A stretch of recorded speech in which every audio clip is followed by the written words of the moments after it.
They don't have that level of shame or self-awareness, so they keep going out and embarrassing themselves. And since they've been locked up for a month, they have a month's worth of embarrassment to catch up on, so they're really kind of speedrunning that because there's been so many of these things going on. I'll show you a few of them. Let's keep going. People here that's enjoying themselves, okay? This is what we're gonna do. We're gonna do the last part. Now what are you doing? Now what are you doing? Hey, sweetheart, there's kids here. There's kids here. This one was actually one of the saddest ones and most embarrassing in my opinion. This is a Karen that's been heckling a group of street performers that are performing for these people that are just now leaving their house for the first time in a month, just to give them something else to think about and entertain them. And Karen said, well, I can't imagine anyone having fun. I'm pretty miserable. Everyone should be miserable. She's like Dr. Zalost from Courage the Cowardly Dog, very unhappy, so she's shooting her cannonballs of unhappiness at everyone around her. So she just plants herself here. She gives this very incredible Ginyu Force pose here with the double middle fingers. Really bold stuff.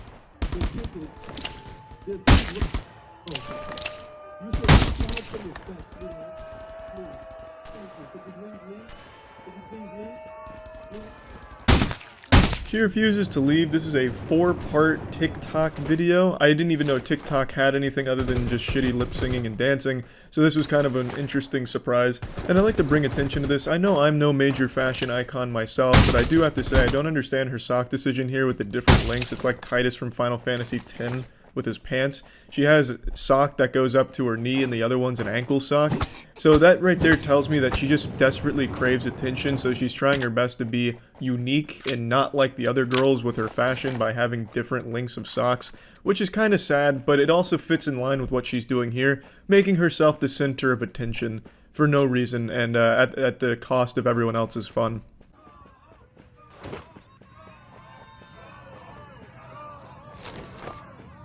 Sweetheart, we're doing flip here for format. Can you please move over? You were just standing right there. Why would you come right here? Can you please move over?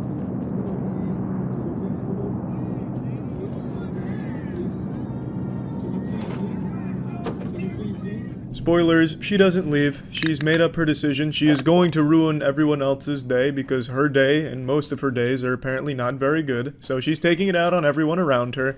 And this persists for a long time. I'm not going to show every part from this very pathetic saga here, but I am going to show a little bit. We'll go to part 2 now. No, you don't have to give her anything, no?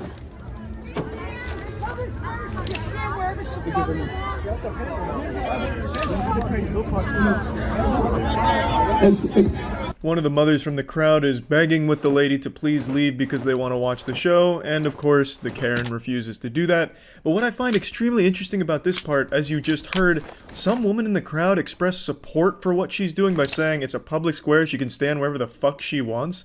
I think that is incredible. I will never understand how people can see behavior like what this woman is doing and be like, you know what? I agree with that. She should be allowed to ruin everyone else's day. It's a free country. If I want to ruin everyone else's day because I'm fucking miserable, I can do it. And fuck all of you. I like that the crowd stood up and said fuck off and told that lady to leave and she immediately left. I just have to wonder how. Like, this is huge. Everyone, no matter what, will always have supporters. No matter how heinous and unlikable you are, there's always going to be people that will support you. I don't know if that's uplifting for some people to hear or not, but I think it's depressing. There should be objectively wrong ways of handling things, and this is one of those from this Karen standing here ruining the day, and yet still someone finds a way to support it. Crazy to me. We're gonna write this place out. Follow me, fellas. Let's write this place out. Everybody wants the Soul Brothers back. Follow me, fellas.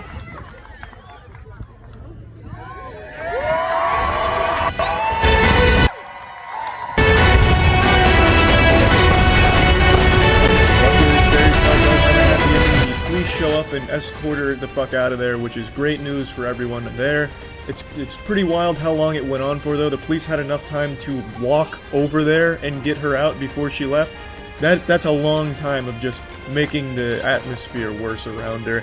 And I know she's gonna go home and think that she was in the right. She probably talked about it on Facebook groups about how brave she was, and you know, everyone clapped when she ruined the performance. Everyone was thrilled with her stand for justice or some shit. So the delusion, I'm sure, is still there. I don't think she had any amount of self-reflection or awareness for what she did or how bad she is as a person for this kind of shit. But that's Karen's in a nutshell. Let's move on to the next one.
yes, that experience does sound dramatic. There was another way of approaching the situation. You could have backed the car up and then got in normally. You chose to climb over the driver's seat and turn that shit to a playground and get down.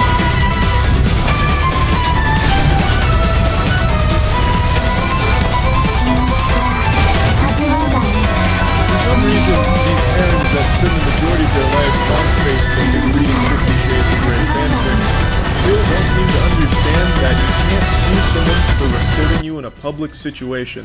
But I do like the way she phrases that. You can't put someone's face on the internet without their permission. It reminds me of Arthur, where you can't go on the internet and tell lies. It has that same level of innocence to it to a certain degree.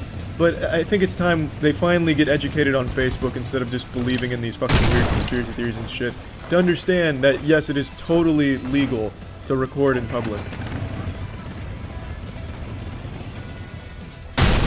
It's not illegal. They're threatening me. She told me she hopes I get raped by a pitchfork, and I'm gonna go to the cops, and I need evidence.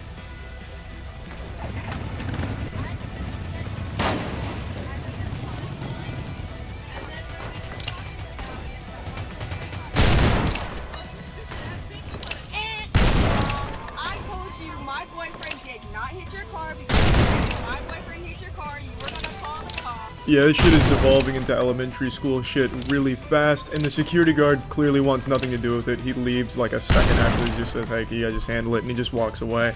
Respect to that guy, because who the fuck wants to be in the middle of this?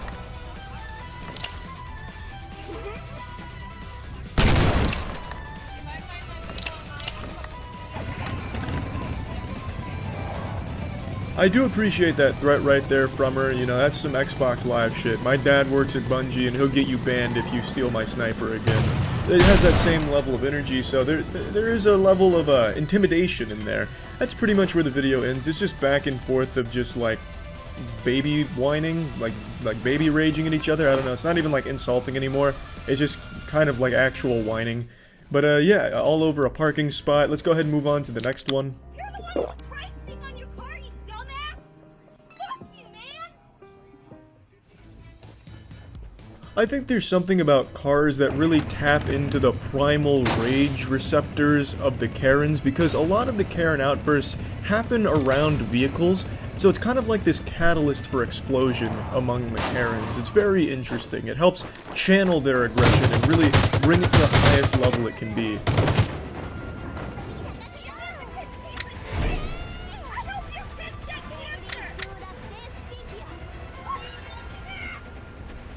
She's all over the place now, attacking the spectators. She sounds like Miss Piggy having a fit, throwing a weird little tantrum here. She's speaking as if she's writing this shit on Twitter from behind the computer monitor, but in real life you can't hide behind an anime profile pic, so now she's just got her face attached to this despicable shit.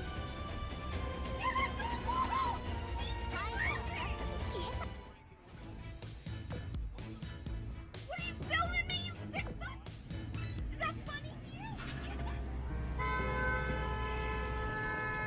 Honestly, a pretty thrilling conclusion. I would have liked to see where it went, because she was clearly in hot pursuit, like some Mad Max shit, honking that horn, coming in hot.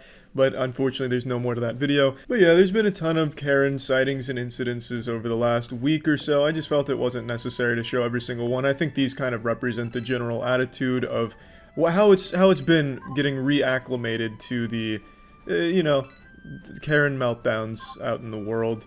Now that they've allowed to leave their homes, and you know, they don't have to keep tapping into the wine cellar reserves, so it's getting wild out there again. And yeah, that's about it. See ya.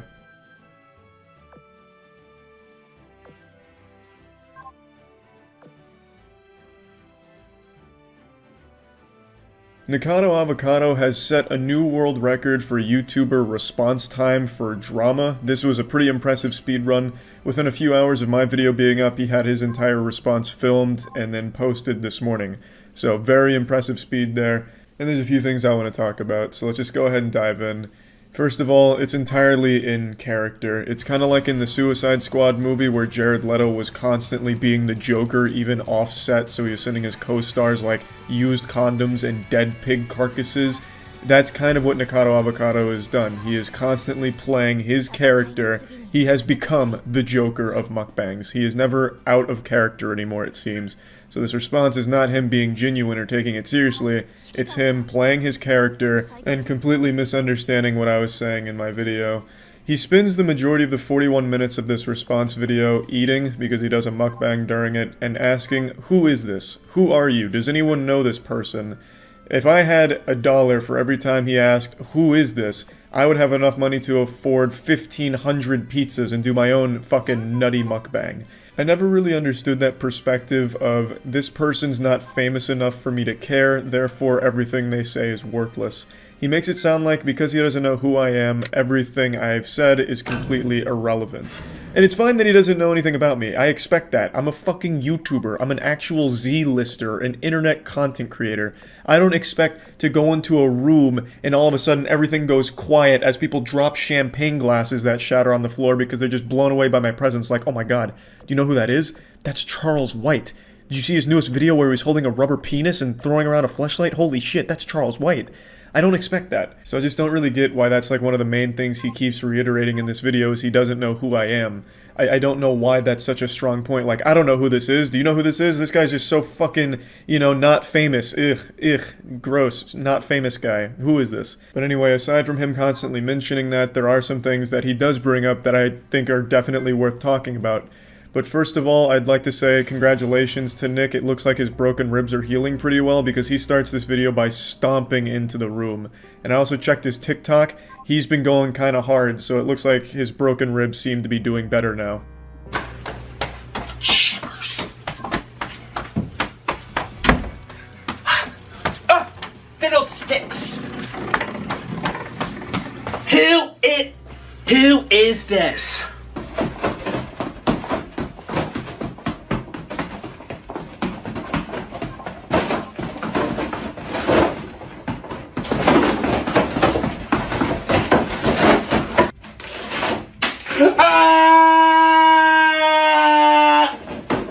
I remember when my mom broke a couple of her ribs, she genuinely couldn't walk for like a month. She was miserable.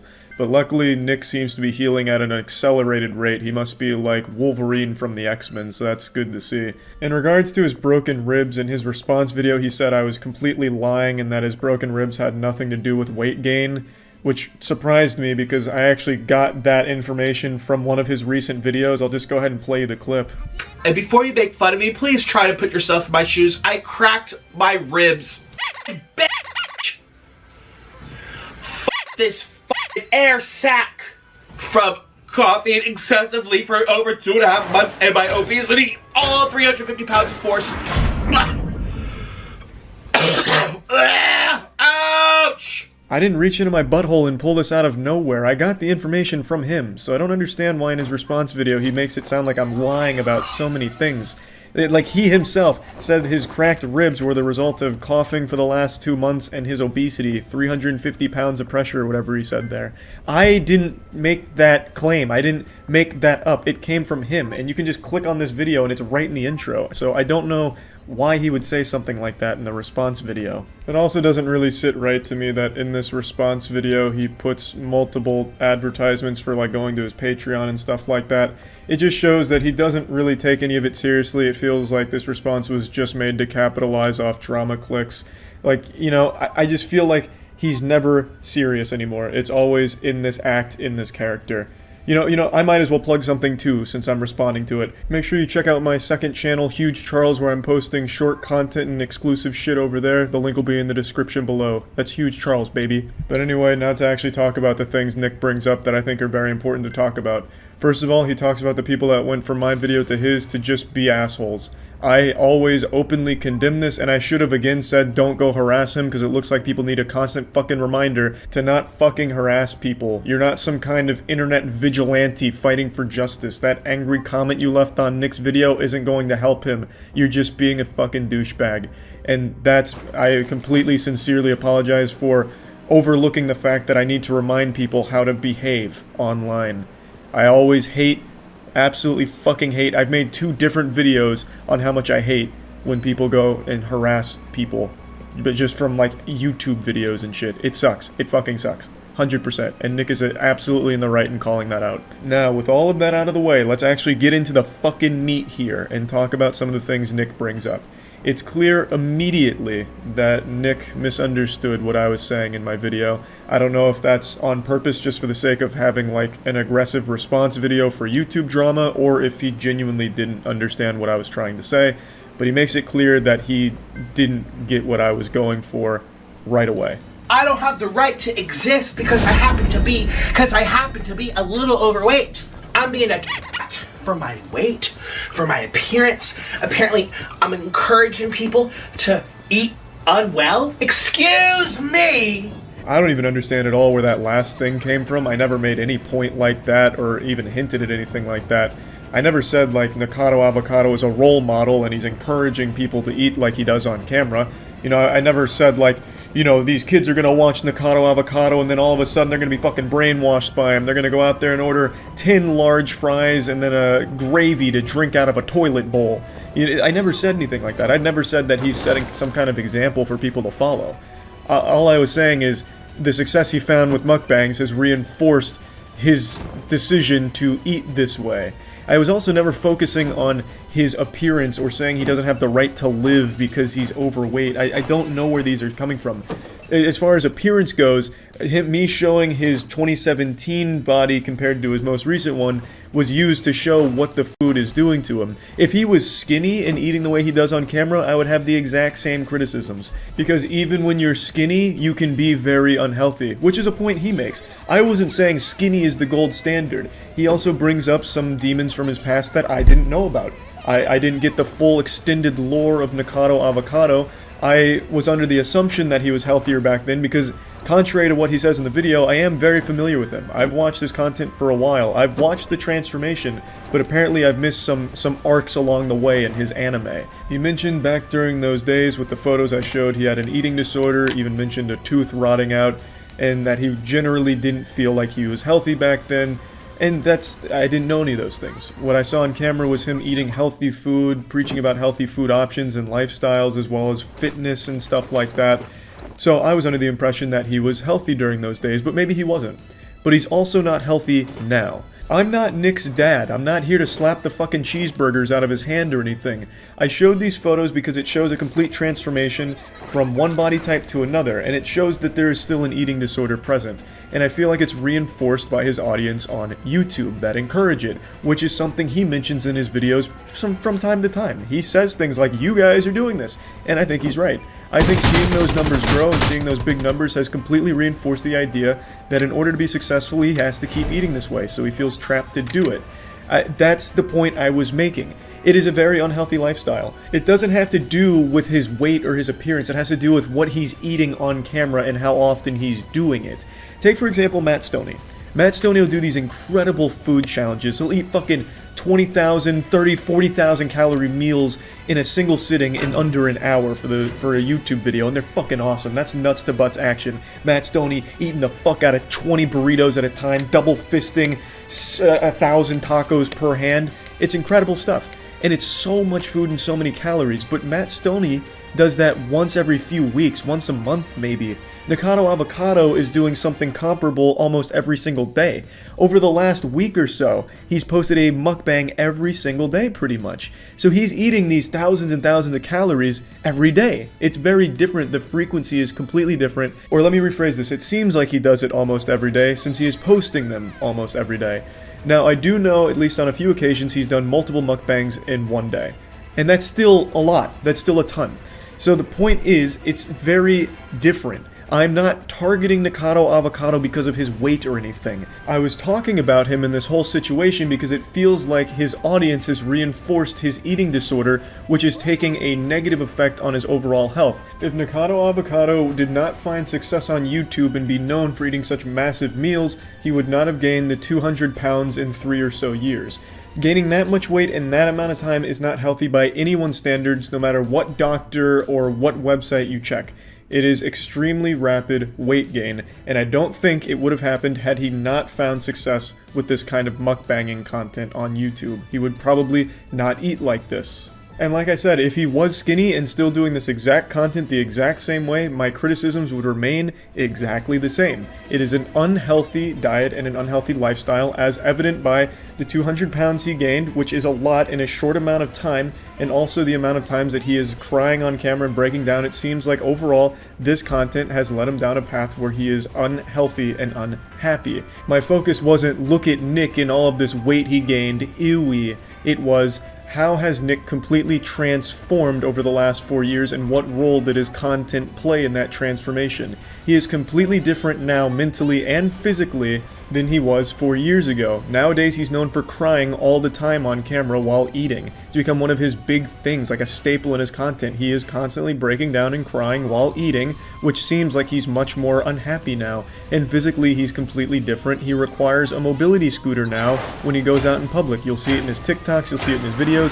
When he is at a store, he requires a mobility scooter. So what I was looking at in my video was how his content and his YouTube success played a role in this transformation. Making some of the most revolting noises I've heard in quite some time while undergoing some kind of exorcism. And me, who argue I haven't said anything that you're revolting and you're disgusting. Yeah, I didn't say that about you either, Nick. I was talking about that shtick you do in your videos where you make a yucky noise. That's what I was talking about. And I think you know that, but you tried to use that as a way to spin it like I was calling you revolting and disgusting for your weight or something like that, which I absolutely wasn't. I was talking about that ongoing joke you have where you make noises and faces like that. I was just saying I find that to be off-putting. He calls them a hairball, which is obviously him kidding around, and I just called it gross because I don't really like those noises. And I'm sure he knows what I was talking about here, but just found it to be easy ammunition to make me look really shitty. So he was able to spin it like, look, he's calling me revolting and gross, he's being a big asshole, which I wasn't. I was just talking about that hairball thing that he does. This video is going to be really long if I keep going through every point he makes, to be honest. We're not even like half of the way through the response, so I just want to focus on the next few big things that he brings up that I think are very important to talk about. He says that I am incorrect about, like, the nurse, like the full-time nurse to take care of him, and that's entirely possible. I've tried to keep up with his videos recently to make sure I get the full story, but for me it is very hard to sit through a full mukbang from him because it's just sad to see. I'll just be straight up honest. It's hard for me to watch all of them, so sometimes I'll go to Twitter to read threads about Nikocado Avocado to be kept up to date, and I recalled reading about a nurse that had to be on standby in order to make sure that he was able to go about his activities. This, he has said, is incorrect, so I do apologize for that. That information that I got there was wrong. 100%, and I'll take full responsibility for being incorrect on that point. Now, one thing he is blatantly wrong about, and I don't know if this is on purpose to make me look bad or something, he keeps saying that I call his viewers fat, or I am constantly talking about him being fat and gross. Two things I've never said anywhere in that video. I never said his viewers are fat or insulting his viewers. I was saying his viewers are enabling him to keep doing some of this content. And that, I stand by 100%. You can even see it on this response video. There were so many comments saying, don't listen to him, and when are you doing your next big mukbang? I love to watch you eat this and that and that. Like, that's enabling. That's the very definition of enabling. It's enabling a bad habit.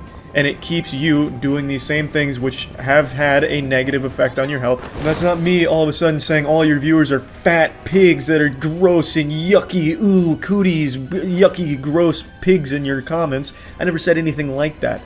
And I don't know why he tries to hint like that, and I think I don't know if it's on purpose or by accident. I think it's supposed to, like, make his viewers mad at me, like, can you believe what this guy is saying about us? Which I never did. What I was saying about your audience is that they keep you doing these unhealthy things, which they absolutely are. I wasn't calling you gross. I never said any of that. I said that they are keeping you doing this unhealthy kind of content which you've done for a few years now, which has negatively affected your health.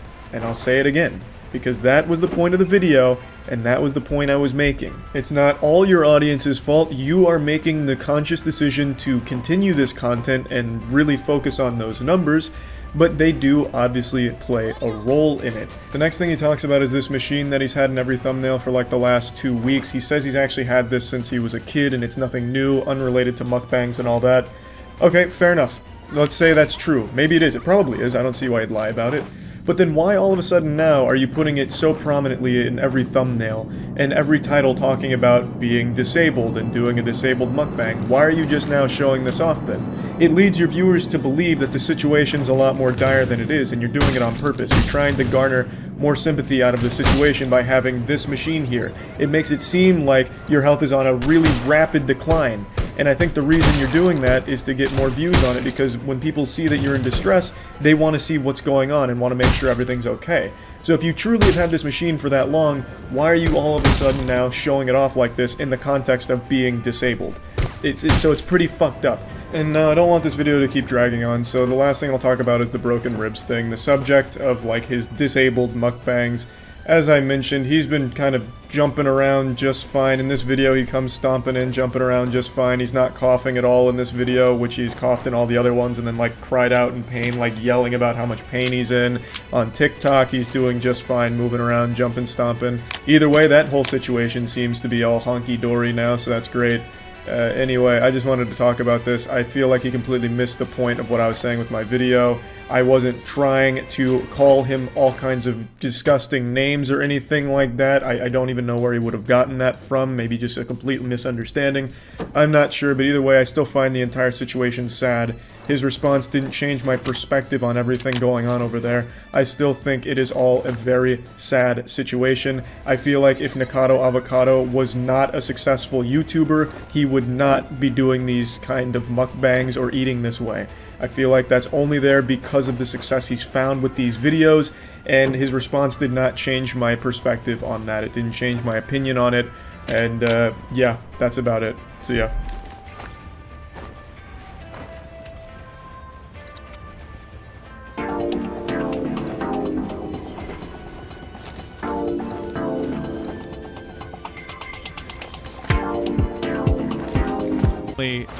Now from Ace as in asexual to the Ace family. Okay, are you guys ready? Busting it out. We've been waiting for this all day. Nikado Avocado has set a new world record for YouTuber response time for drama. This was a pretty impressive speed run. After an agonizing 5 minutes, the detectives unlock the hardware, and Velez is ready to unleash an explanation. He's going to unleash an explanation. I'm glad they had that toilet paper on the table there. It's like, this dude's about to spew some bullshit. We don't need to wipe this up. Hello, everyone. I'm Ken. That's Buff Pro, and we are watching More to Catch a Predator. Chris Hansen. He's going to catch somebody else. Speaking of Chris Hansen, Dane, you brought this up right before we hit the record button, that apparently he has a warrant for his arrest or had one. Yeah, something. Somebody's after him.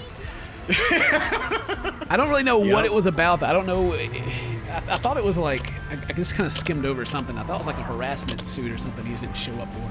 But if you guys know, let us know in the comments of what happened if it was juicier. I don't think there's anything worth making a video about, but maybe it is. Is he still in prison? Right? Is he in jail with the people that he put in there? Oh boy. Oh. But today we're checking out a video called "Oh My God, I Didn't Know I Sent That." You, Chris Hansen. You is right. Oh God. So we got one of those gross ones coming up, I guess. Before we get to it, of course, hit the subscribe button if you're not subscribed. Do all the cool stuff that helps out the video. Leave a like, leave a comment on parts that you want to talk about. Recommend more videos for us in the Google Doc in the description, and of course check out Buff Pro at Buff Pro on YouTube and Twitch. Let's 10 million. Shoot, I'm just trying to get to 5 million now. You know, The road to 5 million. Couch game. The couch. We didn't get rid of the couch. The couch has just been extended around the world. I'm still on the couch right now. In my heart. I'm actually on a metal, uncomfortable chair. Still. That's right. It's kind of like the rainbow. You know, when after it rains, you see the rainbow. Well, sometimes when it's really cloudy or really dark at night, that's the couch in the sky, baby. That's the couch going across. That's when we're recording. Yeah. All right, let's see what's going on with this dude. Not all the predators I catch are interested in young girls. Some, like this guy in the bright orange shorts, lust for young boys. Yes, I don't know, the way he just like walks straight in the house like that. I was like, oh god. My man didn't even knock. He ain't trying to find a young lady. He's trying to find him a young man. Okay. And on this sunny autumn day, my house is your house. He's coming to meet a boy who he thinks just turned 13. Dude, this is the oldest 13-year-old I've ever seen. Man, 13 going on 28. It's swole over here.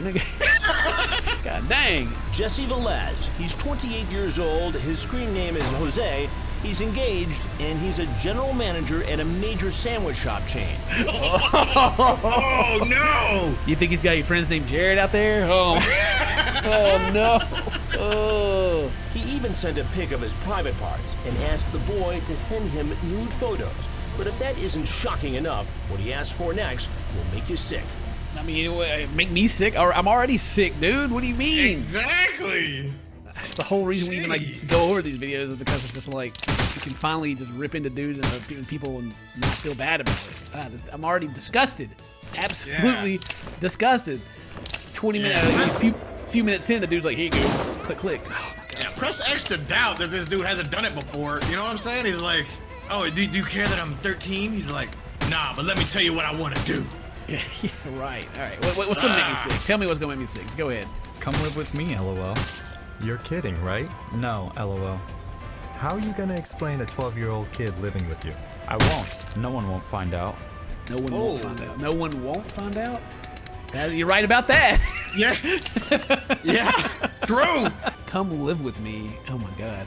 Move into my house. You gonna kidnap the dude? Oh my gosh. He's gonna hide him in his basement or something. Don't worry, no one will find out. He's engaged, bro. Oh, dude, that's sick. Screenshot so that you can provide that to local PD so that they can have the probable cause for arrest. And then just gonna hand my phone to Chris so he'll have that for the interview. Oh, that's what they do. Okay, they got probable cause because they're sending all the message straight to the police. The police know they're ready. They got their paperwork done. Okay. Oh yeah, they got the taser ready, and I hope they get him. Get him. Tase him right in the face. Where do you want to go? Doesn't matter to me. I'm not really hungry. I just ate. No. So you want to stay here? You don't want to stay here? These people just don't know anything. They're like, hey, you want to get something to eat? Yeah, sure. Okay. I just ate. Like, what? Yeah, exactly. You hungry? Yeah. Cool. I'm not. What the heck? He doesn't want to stay here. He's like, come on back to my house to where, you know, I can lock you in my lock you away in the basement. No one will find you. Yeah. Yeah, you know, Netflix, chill. Just tell me what question do you have your ID on you? I don't have an ID on me. Sorry. I mean, sorry, I'm only 13. No, I don't have an ID on me. Yeah. Wow. Velez looks straight at one of our hidden cameras. The decoy moves into distraction mode. They just want to come look at this. This right here. This is my dad made this. Oh, he did? yeah. My dad made this. You want to come look at this? Yeah. He's right at the camera. Oh. What Velez doesn't realize is that he's being moved into position for what will be the surprise of his life. You got to get him in position so Chris Hansen can be like, ah ha ha. Yeah. Welcome to He's the like, table. you bring him right here. I ain't walking over there, all right? You bring him to the table. Bring him over the table. Just to hang out. Just to hang out. Yeah. With a 13-year-old boy who you sent a picture of your private parts. No, I did it. I did? Yes. Ooh. No, I didn't. I did. No, I did it. I did. What? No, of course not, sir. Gross. I didn't mean to do that. Ooh, it was right. Yeah. I was chatting with him on and off. I didn't mean to do that. I just, accidentally sent my wiener out. Yeah, it's a mistell, you know what I'm saying? Like, send the wrong message to somebody playing WoW or something, you know? It's accident. Whoops, sorry about that. I like how they got the Jurassic Park shirt blurred out, like I can't tell what that is. Is it? Is that what that is? Yeah, it's got like the black dinosaur and the red background. And That looks like a hamburger to me. Oh my god, I did not know I even sent that. Ooh. Yeah, I did not know that. I mean, I knew I typed it in, but I didn't think I hit send. You know what I'm saying? My bad. Oh, dang. I was just like, just kind of like, just typing it out, just looking at it and being like, yeah, no, that's really disgusting. I shouldn't have sent that. And, whoops. Oh, my bad. Oh, no. Trip fell and push send. Yeah, usually when I send a picture, like I have a bunch of pictures of me. Right. So I must have hit that, but I didn't even know why. So this was just one big mistake. Yeah, I pretty much, yeah. So you. Yeah, just a big whoopsie daisy right there. Whoa, didn't mean any of those weeks of conversation or anything. And the whole part about him coming and living with me, I thought I was talking to my fiance.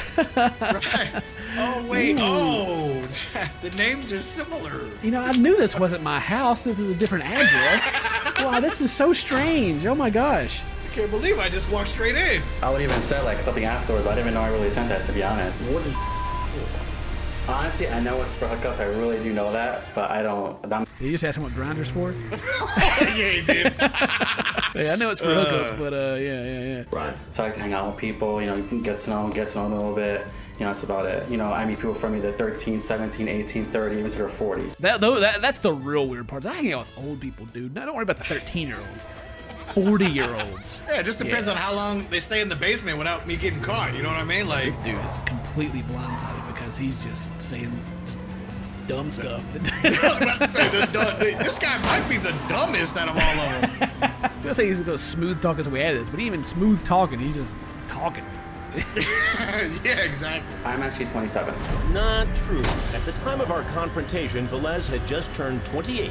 But you see, got him red-handed. 28. Oh, what a liar! Busted him out. Even when I sat there, I was like, yeah, this person I did like met someone at someone's house. I felt kind of nervous when coming to a house. Could you just say what's me at a public place so it's more safer for me? That way, just in case I don't know the other person. You say that you go to a public place so it's safer for him. The predator? Yeah. Or was he like speaking from his praise point of view? I don't know. Yeah. I mean, you know, I tried to get him to come to my house. He just wouldn't do it, you know, so. They started talking about this table, and I just had to come check it out. His dad made it, and then you popped out. Started showing me my wiener pics. It's weird. Then I How'd didn't this even happen? realize I said. How did I get here? Did I get catfished? I'm drunk. Oh, I was just saying, I was like, I should not be going to this person's house. I never really. Yeah, I did. Why did you do it? It's the first time for me. I never been to someone's house. You know, I hear that all the time. Yes. The dude just said he's never been to someone's house. Like, I didn't even know other people had houses. You know what I mean? To be honest with you, like, I was kind of winging it. I think Chris Hansen was like, you know, I hear this all the time. And the guy's like, yeah. Yeah. It's my first time. I'm sure. I'm sure you I have. doubt that all the people who tell me it's their first time are telling the truth. Does this dude know it's Chris Hansen? Or did you not notice that conversation? Like, yeah, my 13-year-old son's hot. I hear this all the time. Creeps just come by here nonstop, dude. You know, it's weird. It's almost like it's a sting house and like Yeah. cameras are everywhere, man. Chris Hansen's always got the look of like, he's not angry, he's just disappointed. He just sits there and just looks at him just like, you going all the way to jail. Yeah. You are not passing go today, homie. Actually, it may even be for you. He may just be like looking at him like, you're disgusting. Maybe that's the look. I think that's the look. Either that or it's like, we've seen this house a lot. All right, so he also might just be like, you know what, dude? I can't believe there's more of you. Like, Dude, I've been doing this for 3 days straight.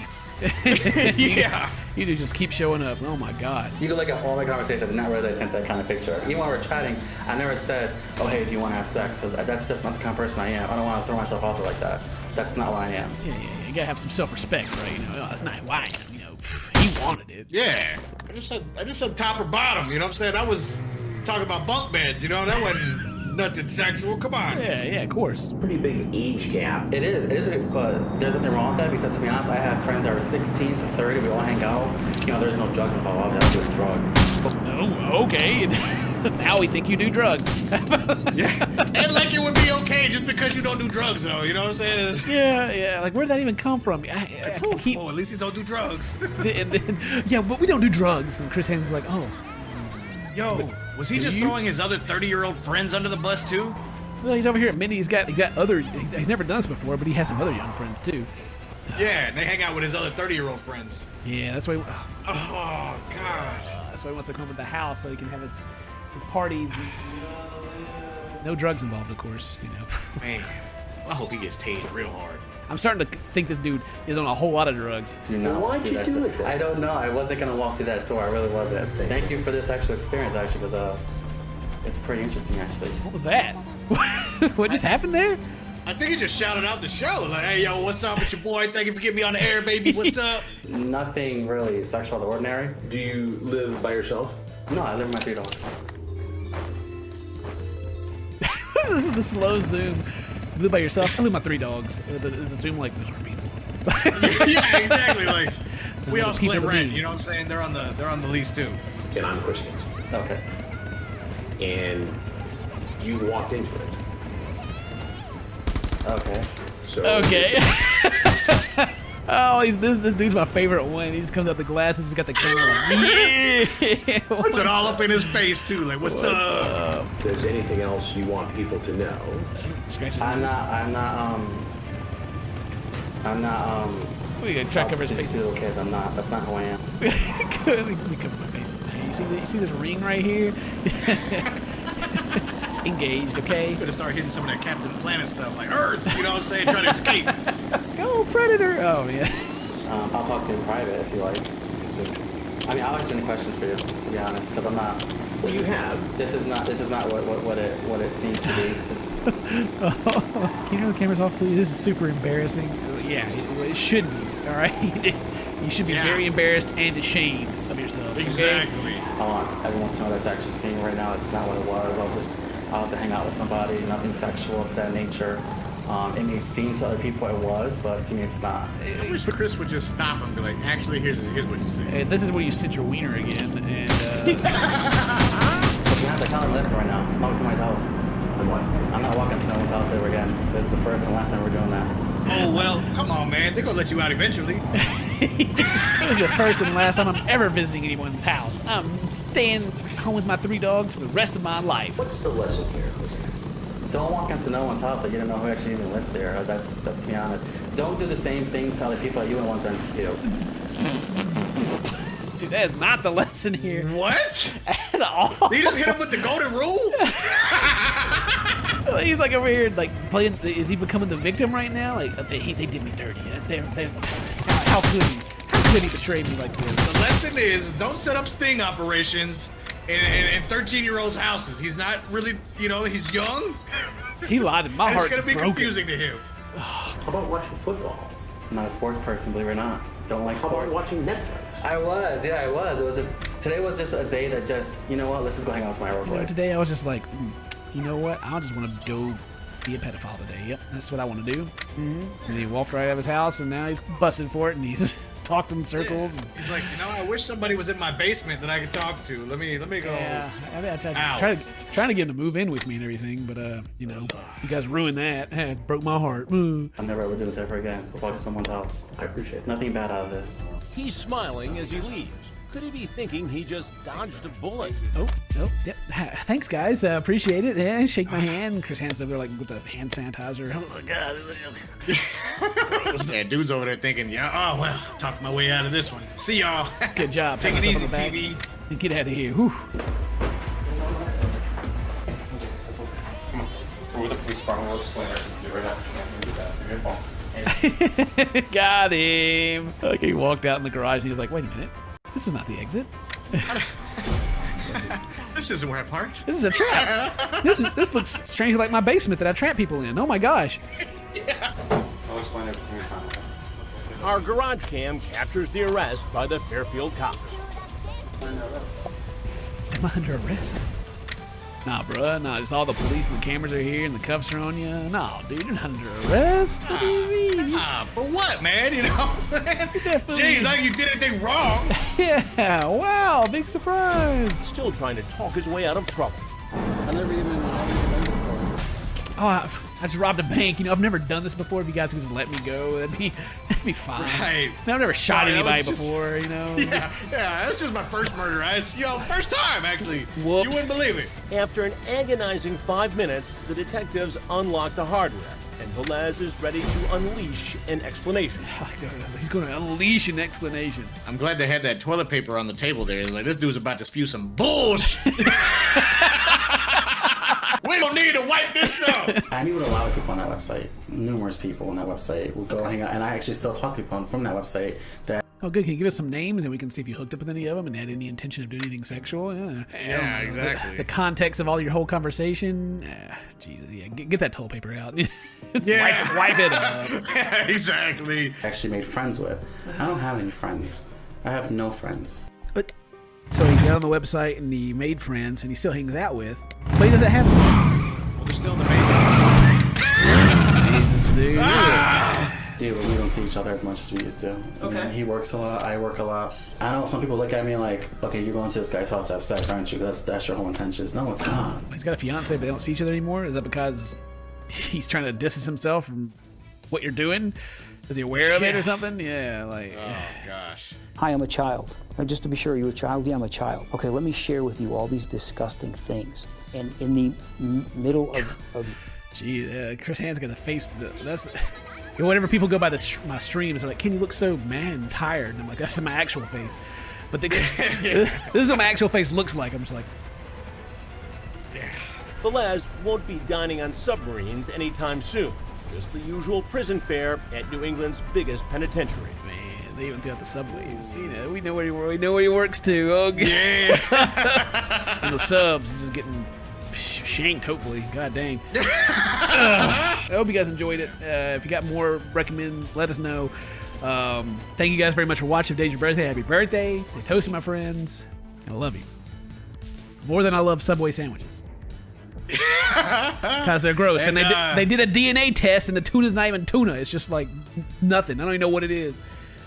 Bring back the $5 footlong, please. 2 for Tuesday. Where's that at? Ooh, you right. Still wouldn't need it. Gross.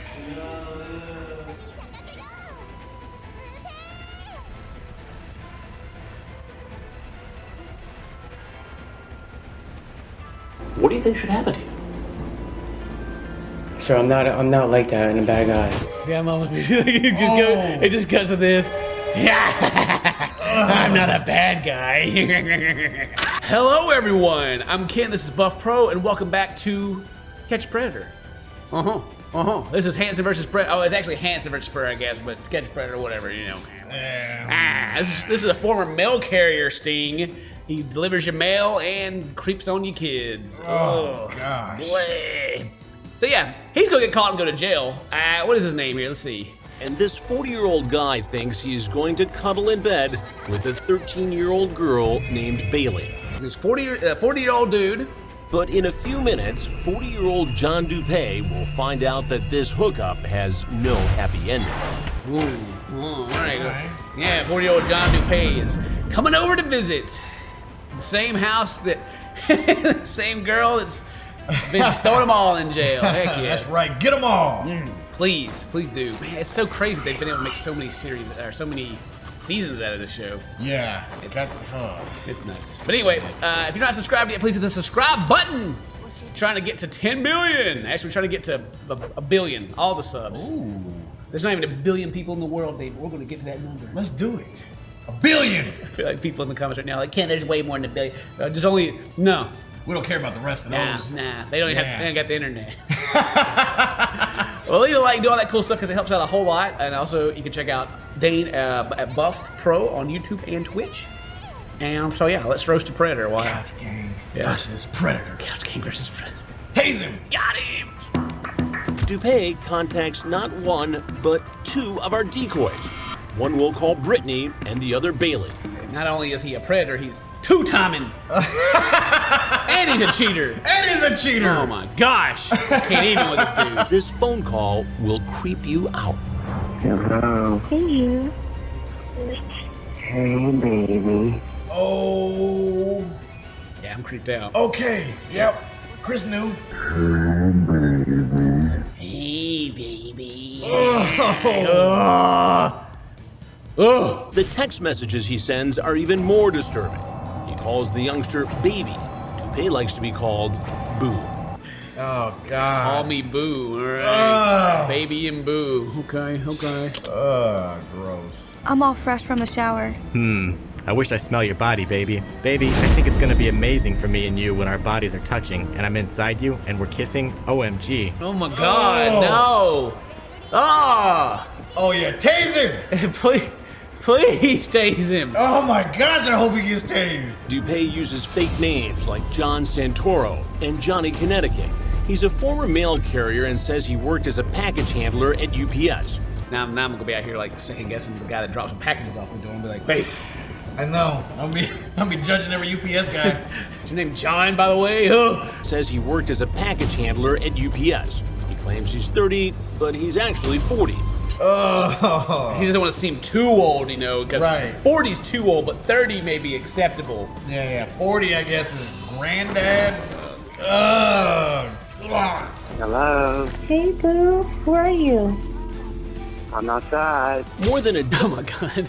I'm outside. Lock the doors! Our decoy is a 19-year-old theater student who could easily pass for 13. She takes him inside where our kitchen cam records the conversation and my confrontation.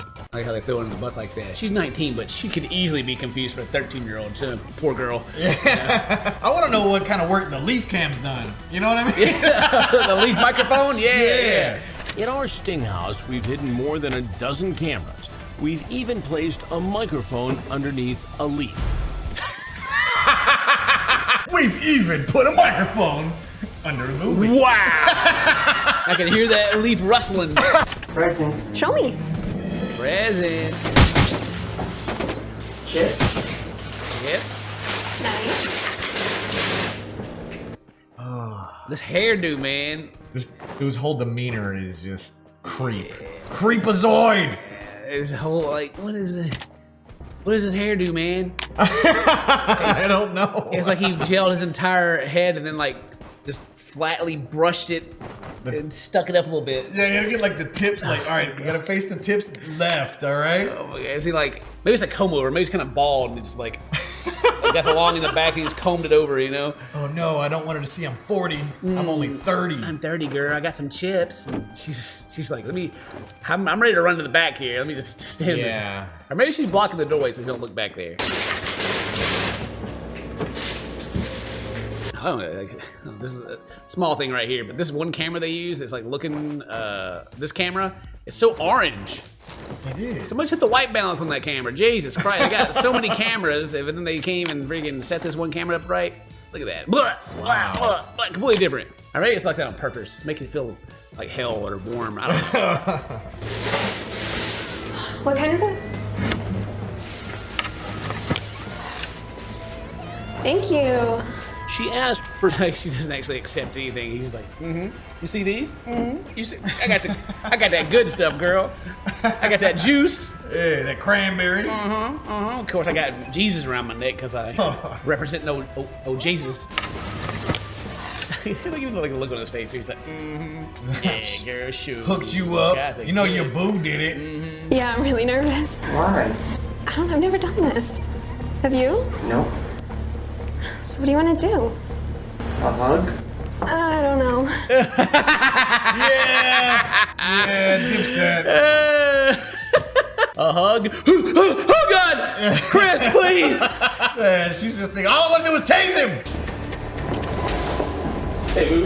Hey. Oh! Chris hit him with that. Hey, boo. Hey, boo. Hey, boo, what's up, dude? Have a seat right around that store right there front, please. Uh-oh. Wasn't expecting this. No, right there. Please have a seat. Right there. Set the phone down, please. Wow, they listen so well. I don't. It's always amazing to me. Like, they sit down. He's like, "Put your phone down." They're like, "Okay." You think Chris is that intimidating? I think they just panic. I think they think they're alone in the house and they're doing something bad, and then you know he's over there messaging the other girl right now. He's trying to holler at the other girl, and then they're just like, "Oh God, okay, I'll sit down. I wouldn't do anything. I promise. I can definitely explain this whole situation." Definitely wasn't texting the other one that you're probably gonna bust me out about. It's like I got the new transcript just printed off right here. Did you just send her a picture of your wiener? Oh, probably. I wouldn't doubt it. What is your plan here tonight? Just hang out, watch football? Hang out and watch football with whom? With her. Who's her? Yeah, I love it. It's the same thing every time. Like, what's your plan tonight? Just chill, hang out, watch football. I know, 13-year-old girls love football. Yeah, they love the NFL. Who's her? With Bailey. And do you know how old Bailey is? She's 14. 14. Dude, you don't even know how old she is, bro. Is that supposed to make it better? I don't know. He's like lying. He's like, oh yeah, she's 14, and I'm also 30, and I just can't get over this haircut, man. Look at this thing. Oh my god. It's like those go that way. I feel like me and this dude got the same haircut if my hair was just gelled flat and thin. Like, so, I got my hair just cut over to the side, But then this side right here would have to just like, kind of go berserk a little bit. Right. You're right. Yeah, you're right. His hair dumb. Why don't we even compare? I taste you. Yeah. Please do.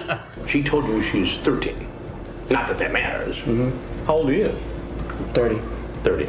Dupay is lying. Be the sweat on his forehead right here. It's popping up. He's like, oh God. She's 14. She's 13. Uh-huh. Yeah. And you're 30? Yep. Not 40. Like that makes any kind of difference. Yep.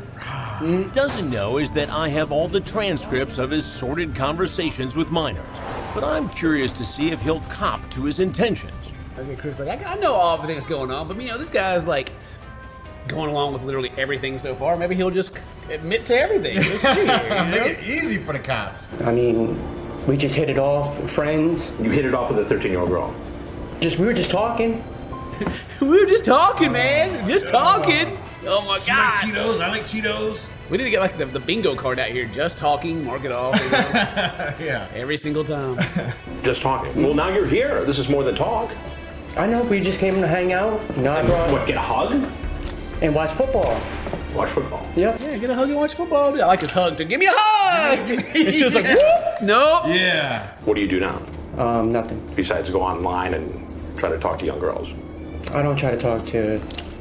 I just try to find a girl to talk to and hang out with her. He doesn't even stop to question. Chris, you sure do know a lot about me. You know that I worked at the mail, I did all this, and I know that even sticks out to this guy. Yeah. Yeah. I wonder if Chris is gonna like start drinking his juice in front of him. And, like, Just open up. just start snacking. Like, you know what? I'm a little hungry. Last guy offered me pizza, but yeah, I didn't have that one. And how many times have you done this with somebody who's 13, 14 years old? Never. Never talked to another girl who said she was 13? No. Well, who's Brittany? Who's Brittany? Got him. Who's Brittany? Wait a minute. That was John Connecticut. Or John Santoro. This guy is he's starting to sweat. Either that or the gels on his forehead. I don't know. It looks like his hair is constantly like in a hairnet. Yeah. And it's just like, Look at the hairnet. yeah, it's just like poking out over there. Who's Brittany? That was the other girl you were talking to.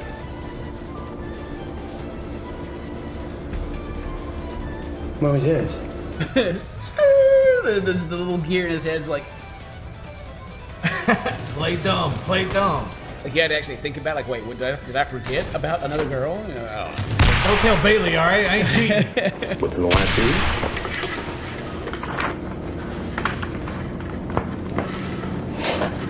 So you say to Bailey... Wait, what do they got at the top of the screen over here? Does it like actually say what the show is? Yeah, it does. Yeah, it does. What does that say? You say, you're not 13 in that pit? Yes, I'll be 14 next month. That's pretty clear. You remember that, right? Mm-hmm. You do. Mm-hmm. Oh, now he's real sweating now. Dude, oh man, he leaking. He getting real sweaty now. Yeah, he started looking around like, is he finna swing on him? I don't know. Looking for the escape or I don't know what's going on here. The chat, the appearance, the dark chocolate. Did you bring condoms with you? Not in your pockets? No. What's Chris got against dark chocolate? You know, he a milk chocolate fan or something? Is that what it is? This don't look good. Dark chocolate. Yeah, he talked about his outfit too. He's like, this don't look good. Looking like that, dude. I don't know about that outfit. Get your sweater and a t-shirt under it. What is this, the 90s? Get out of here. Definitely looking 40 in that outfit. And if you were the parent of a 13-year-old girl, would you be comfortable with that? I mean, it depends how if I'm a good person, you know, like... Yeah, but... if I'm a good person... You're not a good person. Yeah, you already know that. already showed. Jesus. Can't get over how much he's starting to sweat, man. Dude, he's so scared right now. He's so scared. Good! He should be. His whole face is going to be sticky. It's just gel. Now, you talked about spending the night. Well... Yes or no? It depended, you know, like, if she had to wake up in the morning, you know, like... If she had to, like, wake up in the morning, like, go to work or something. Or school. Oh! Chris grilling dude so hard. Dude, he's just spilling the beans, too. Yeah. You can't even hide it, dude. If I was going to stay here... Did she have to go to school? She said she didn't have to go to school today. I'm in tomorrow. So you could just spend the night and hang out with the 13-year-old girl. That's cool. Well, I mean, I didn't plan on it. I didn't plan on it. We just talked about it, and she don't have anything to do tomorrow. We've already had the entire conversation, and that's why I know these details. But I wasn't planning on it. Yeah, we're just I hope they're lining up the taser. Right there from the other side of that door, just lining them up. Well, you talked about having cannolis, a little dinner. Yeah. Sounds like you were going to have a special little night with your 13-year-old date. I mean, all I was doing was just coming here to watch the game. No, just coming to watch the game. He didn't even bring cannolis. He lied to Bailey again. Oh my God! Wait, who's that? No, Bailey's the other girl. Oh, I don't know. He's lying. Taser. I was just thinking about if somehow he got away, if he just showed back up to the house to meet Bailey. Oh my God! The same house. This dude's dumb enough to do that, honestly. With his cannolis. Tried to solicit the 13-year-old girl online. What do you think should happen to you? Sir, I'm not like that and a bad guy. Yeah, Mama. It just goes to this. Yeah, I'm not a bad guy. You remind me of The old vampire. The Nosferatu? Yes, Nosferatu. There you go. Yeah. Yes, here's some Cheetos. I didn't bring the cannoli. There was no, I mean... Well, what am I to make of this? There was no intentions made by it. That shows clear intent. There's no intentions. Bro, you're in this house right now. You said you wanted to do it right here. What do you mean there's no intent? He obviously flunked Don Juan 101. Remember, this is the same guy who made that creepy phone call. Hey, baby. He did. Oh, God. I don't even know what else to say about this guy. This guy's just surprised like a smoke coming out of his ears. His brain is just fried right now. I was just here to watch the game, baby. Bragging about his mad party skills.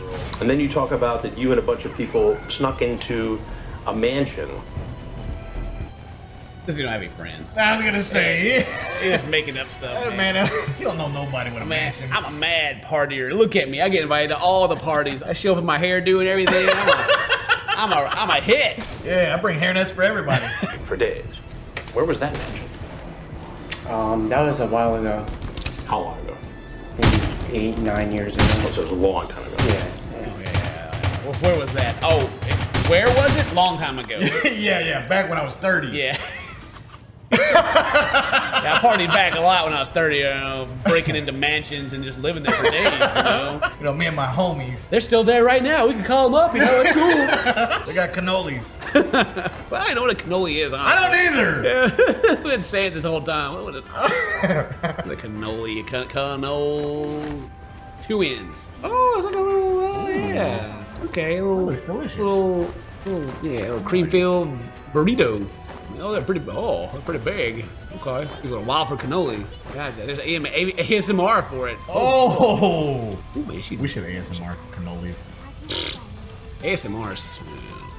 I'd rather not do something that people pretend isn't a fetish. It's relaxing. That's why it's got the picture of the girl licking the ears and everything. It's relaxing. They have to change the name. We do. They got dudes looking like this over there, ones that love it the most. If you love ASMR, sorry, it's just 8, 9 years ago. Oh, so it was a long time ago. Yeah. How does this look? How does that look? do it down on. How does this look? Boom! That thing was heavy. You or me, what would you think? That I honestly made a mistake. That you made a mistake. Well, that's true. You did mess up, bro. You made a big mistake. True story. And how would you define that mistake? Not to talk to girls online. What? Yeah, I don't think this guy's following the conversation at all. Oh yeah, he's in trouble because he's online dating. Yeah, not because they're 13-year-old girls when you're a freaking grown man. Or try to come over and have sex with them. I wasn't trying to come over and have sex with her. John, you want me to read it again? What do you mean by that? Yeah, but bro, you want to look at we read to you again? I was just playing with her, Just playing with her. Not playing with her, but just seeing where she was. John said he's out here running game. Yeah, so I'm just thinking back to that. Hang on, let's see. This is this dude right now. Those are his beans. Those are. Yeah. He got the whole pot, just throwing them in the floor right now. And he's sweating just like this man was too. This is an investigation called Hansen versus Reddick. The look on Dupé's face says it all. Sir, if you want to leave, you should go out that door right there. He knows. Oh, cameras! Oh, I should. Oh no! Wait, is this like punked? Oh, you guys got me! Oh man, good prank! Oh, I hope nobody sees my face. Police call him. And weapons? He's unarmed and put into the back of an unmarked police car.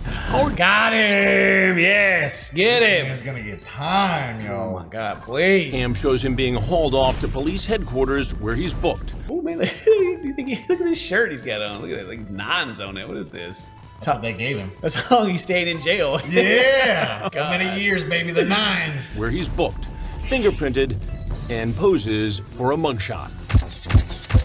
Oh, he's gonna cry. Put your sad face on now. Poor guy. Look how sad he is. They took his hairnet off. Oh no! The cops was in there like, yeah, how about that? Hit Freaking nasty him hair with out the of here. goddamn hose, you know, Jesus. In the interrogation room, he cries as he signs away his right to remain silent. His forehead is wrinkled with worry as he's about to speak to detectives. Oh, Chris, he's 40. Here you go. Just sign this. Don't worry about what it says. You know, it's your right to remain silent. You don't know what that means anyway. So, okay. Pleaded guilty to 3 felony counts: attempted second-degree sexual assault, attempted risk of injury to a minor, and attempting to entice a minor in an obscene act. Oh man, they got him. All right. Yeah. Looked like he attempted to Photoshop that picture he had too on that profile. Yeah, just look at that. It's like, it's the same dude, like in the dark room, like got his filter on. Yeah. At his court appearance, other defendants were taunting him. Apparently, even the most hardened criminals think he crossed the line. Oh yeah! Yeah! Dialogue that's occurring with children, and they know that they're children. For now, Dupé is locked up. The streets of Connecticut are a little safer. Y'all could have tased him. I'm just throwing it out there. Y'all could have snuck one in. All right. During his time in prison, Dupé's sister and brother died due to a car accident. Dupé went homeless after his release and was seen at a homeless shelter in Connecticut. Oh, damn. The Ravens won that game. Couch Gang got another one. Well, we made it. He went to jail. He's homeless. Maybe he's dead. Yeah, I don't count. Yeah. Dialogue that's occurring with children, and they know that they're children. For now, Dupé is locked up. The streets of Connecticut are a little safer. Y'all could have tased him. As I'm just throwing it out there. Y'all could have snuck one in. All right. During his time in prison, Dupé's sister and brother died due to a car accident. Dupé went homeless after his release and was seen at a homeless...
shelter in Connecticut. Oh, damn.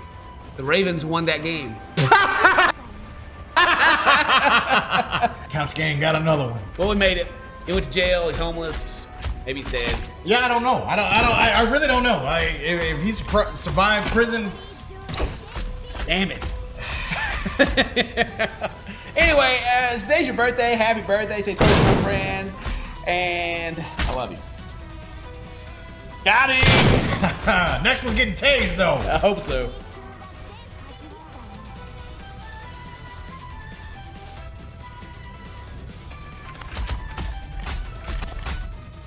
Anything you want to say, now would be a good time to say it. I can't believe this happened. Well, Jeff, believe it. Believe it! Believe it! Believe it! They're smiling about it, too. Oh, man. Good. I hope you run! Run so they can tase you. Oh, gosh, I hope he gets tased. Welcome back, everybody. I'm Cinematose Ken. This is Buff Pro, and we are watching more To Catch a Predator. This guy offers Chris Hansen pizza. You want a slice? I'm good, thank you very much. How about you guys? Yeah, slice of pizza, make it all go away. Make it all go away. Hey guys, want some pizza or something? Hey, you sat back there waiting on me for hours because I'm late, you know. You're probably hungry. Oh, man. Anybody else drive 2.5 hours? No, just me? Because he's just so chill. He's like, yo, man, you want some pizza? Hey, man, have a slice. Yeah, have a seat, have a slice. Oh, To Catch a Predator. You guys have shown a lot of support for it. You guys enjoy the show, and, you know, we're throwing the faces of these predators out there, so I feel like we're doing our part.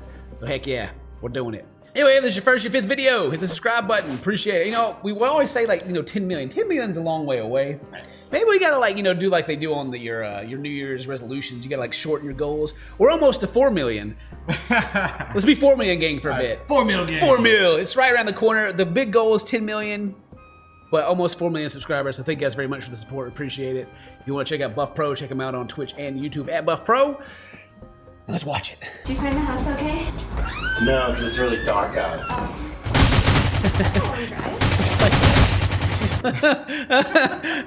Yes, my theater degree is really going to good use. Oh God, I like this. So this man is Jeff Sokol, and we've already watched like the whole explanation of who he is. He drives for Lyft. He was an auditor at some point. I think he's 44 years old. He is talking to the girl and asking her if she's got nice feet. Do you have pretty feet? LOL, yeah, I don't have homeless feet. He then turned... Yeah, I don't have homeless feet. Yeah, you know them homeless, dude. I ain't got them homeless feet. And then the whole thing's just weird. So he went and got a pizza. He had to fix his plumbing first, but now he's here. And didn't iron his shirt at all. Disgusting. What ain't disgusting is the toppings on this pizza, I hope. If it's got pineapple on that pizza, the cops are gonna tase him. Find out if she got homeless feet or not. Alright. Sorry, I'm really nervous. Oh, you're gonna be hurt? I'm sorry. Oh, wow. I'm sorry. Are you okay? Yeah, I'm okay. She's like, dude, you're freaking me out, dude. Don't give me a hug. Oh, God. Oh, man. Oh, boy. You may even try to, like, kiss me or something, dude. No. I ain't ready for that. Yeah, you're older than my grandpa. Stop. There's plates right behind So what's he got on that pizza? What's he got on there? Pepperoni? Pepperoni. Just pepperoni. My man. You're going to jail, but still, good choice at pizza. Homeless feet. Homeless feet having pepperoni. Homeless feet having predator. Washing it down with an orange juice. What is wrong with this, actually? Oh, my God. Are you okay? yeah, I'm fine. I am. I'm fine. I've just never done this before. I know. Have you? No. Nervous because of that, not because they got like 8 cops sitting outside in the bushes right now. Chris Hansen in the back, all these cameras out. Oh, man. Chris Hansen has his plate ready. He's in the back room with his plate ready to get some pizza. It is crazy. Yeah, why did you let me come? If you're so nervous. He's like, yeah, well, girl, I drove all this way. Why are you so, you're really kind of giving me the feeling that you're going to be wasting my time here, you know? Why? Oh, the dude also said in the messages between him and the stand-in, you know, the fake underage person, that he's got a small wiener. So. Oh yeah, he did. There's that. But he knows how to please a woman. Yeah. Here, have some pizza.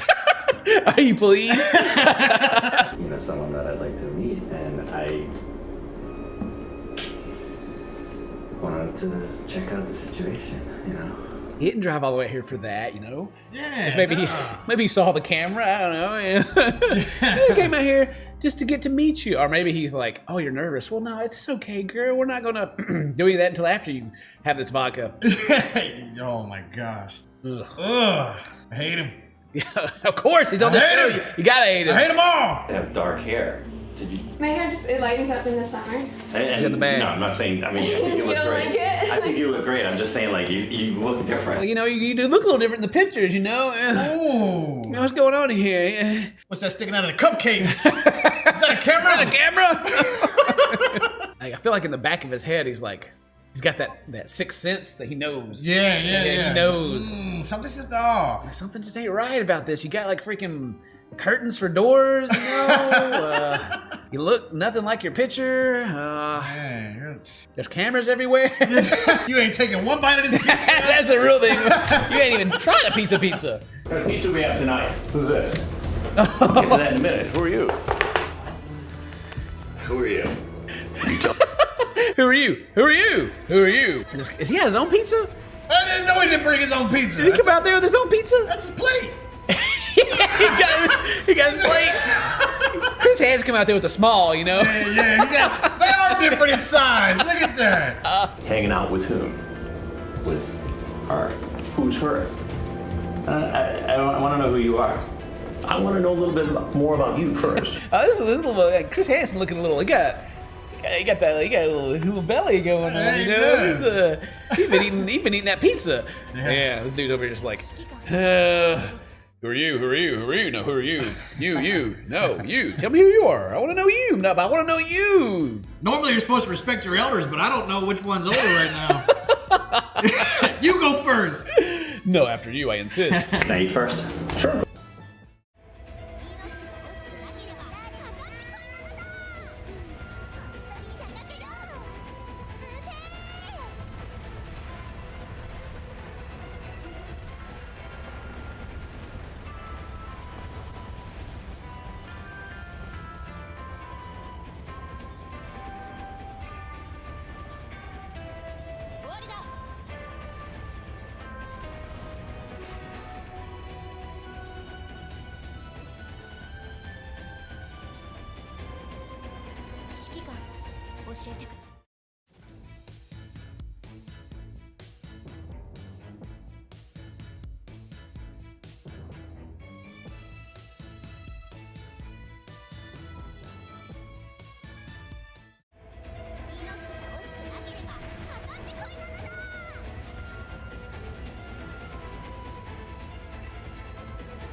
よし。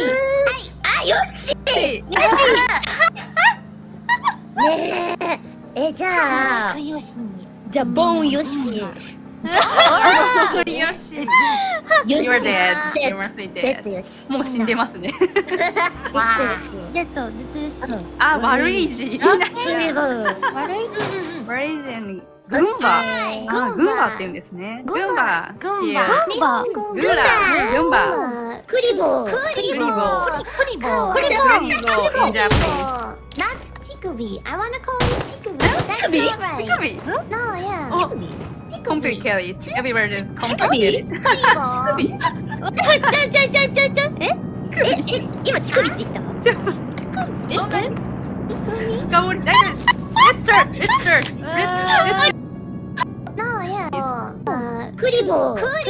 グンバ。悪い字にグンバ。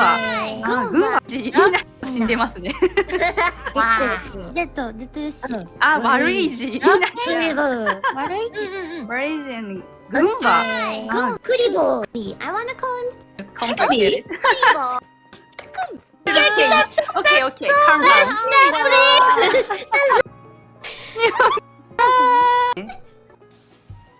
バカ。あ、言い過ぎた。美味しそう。美味しそう。違う。美味しそう。美味しそう。違う。グラ、エッチ。バカ。エッチ。朝っぱらから。It's morning in Japanese. 朝から。乳首。朝から乳首。ダメだね。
Didn't know there would be other people there. Well, what did you expect to happen this time, Jeff? Didn't have any expectations. No expectations whatsoever. No. All right. He's like, I didn't do anything. No, I'm just here chatting, you know. His hand's about to start grilling him. So, yeah, they kind of, you know, said all this stuff and, you know, all this context. He'd be like, open pizza? Yeah, have a slice, man. 2.5 hours? Sure did. From Boston. Who are you? To come here. Are you her dad? Oh! Who are you, man? Oh! Are you her dad? No, dude. No. You've probably been shot already. Yeah, if this is actually her parent, I don't know, the dude here talking like, he's like, it's like his house right now. Yeah. Oh, dude, are you her Are you dad? like her dad? What are you doing here, man? I didn't think anybody else like lived in this whole house. You know, I drove like 2.5 hours. Yeah, I drove the longest here. So. Yeah, dude, God. You are I will get to that in a minute. Go ahead, have a bite. Sokol probably should have brought napkins. I haven't done anything wrong. He's just over there, just dangling that pizza. Oh my God, who? Like I feel bad for that pizza because he took those toppings from another slice. Yeah, he did. Yeah, he did. Someone else going to get that slice and half their toppings are gone. Well, he knows Chris is probably gonna get him a slice.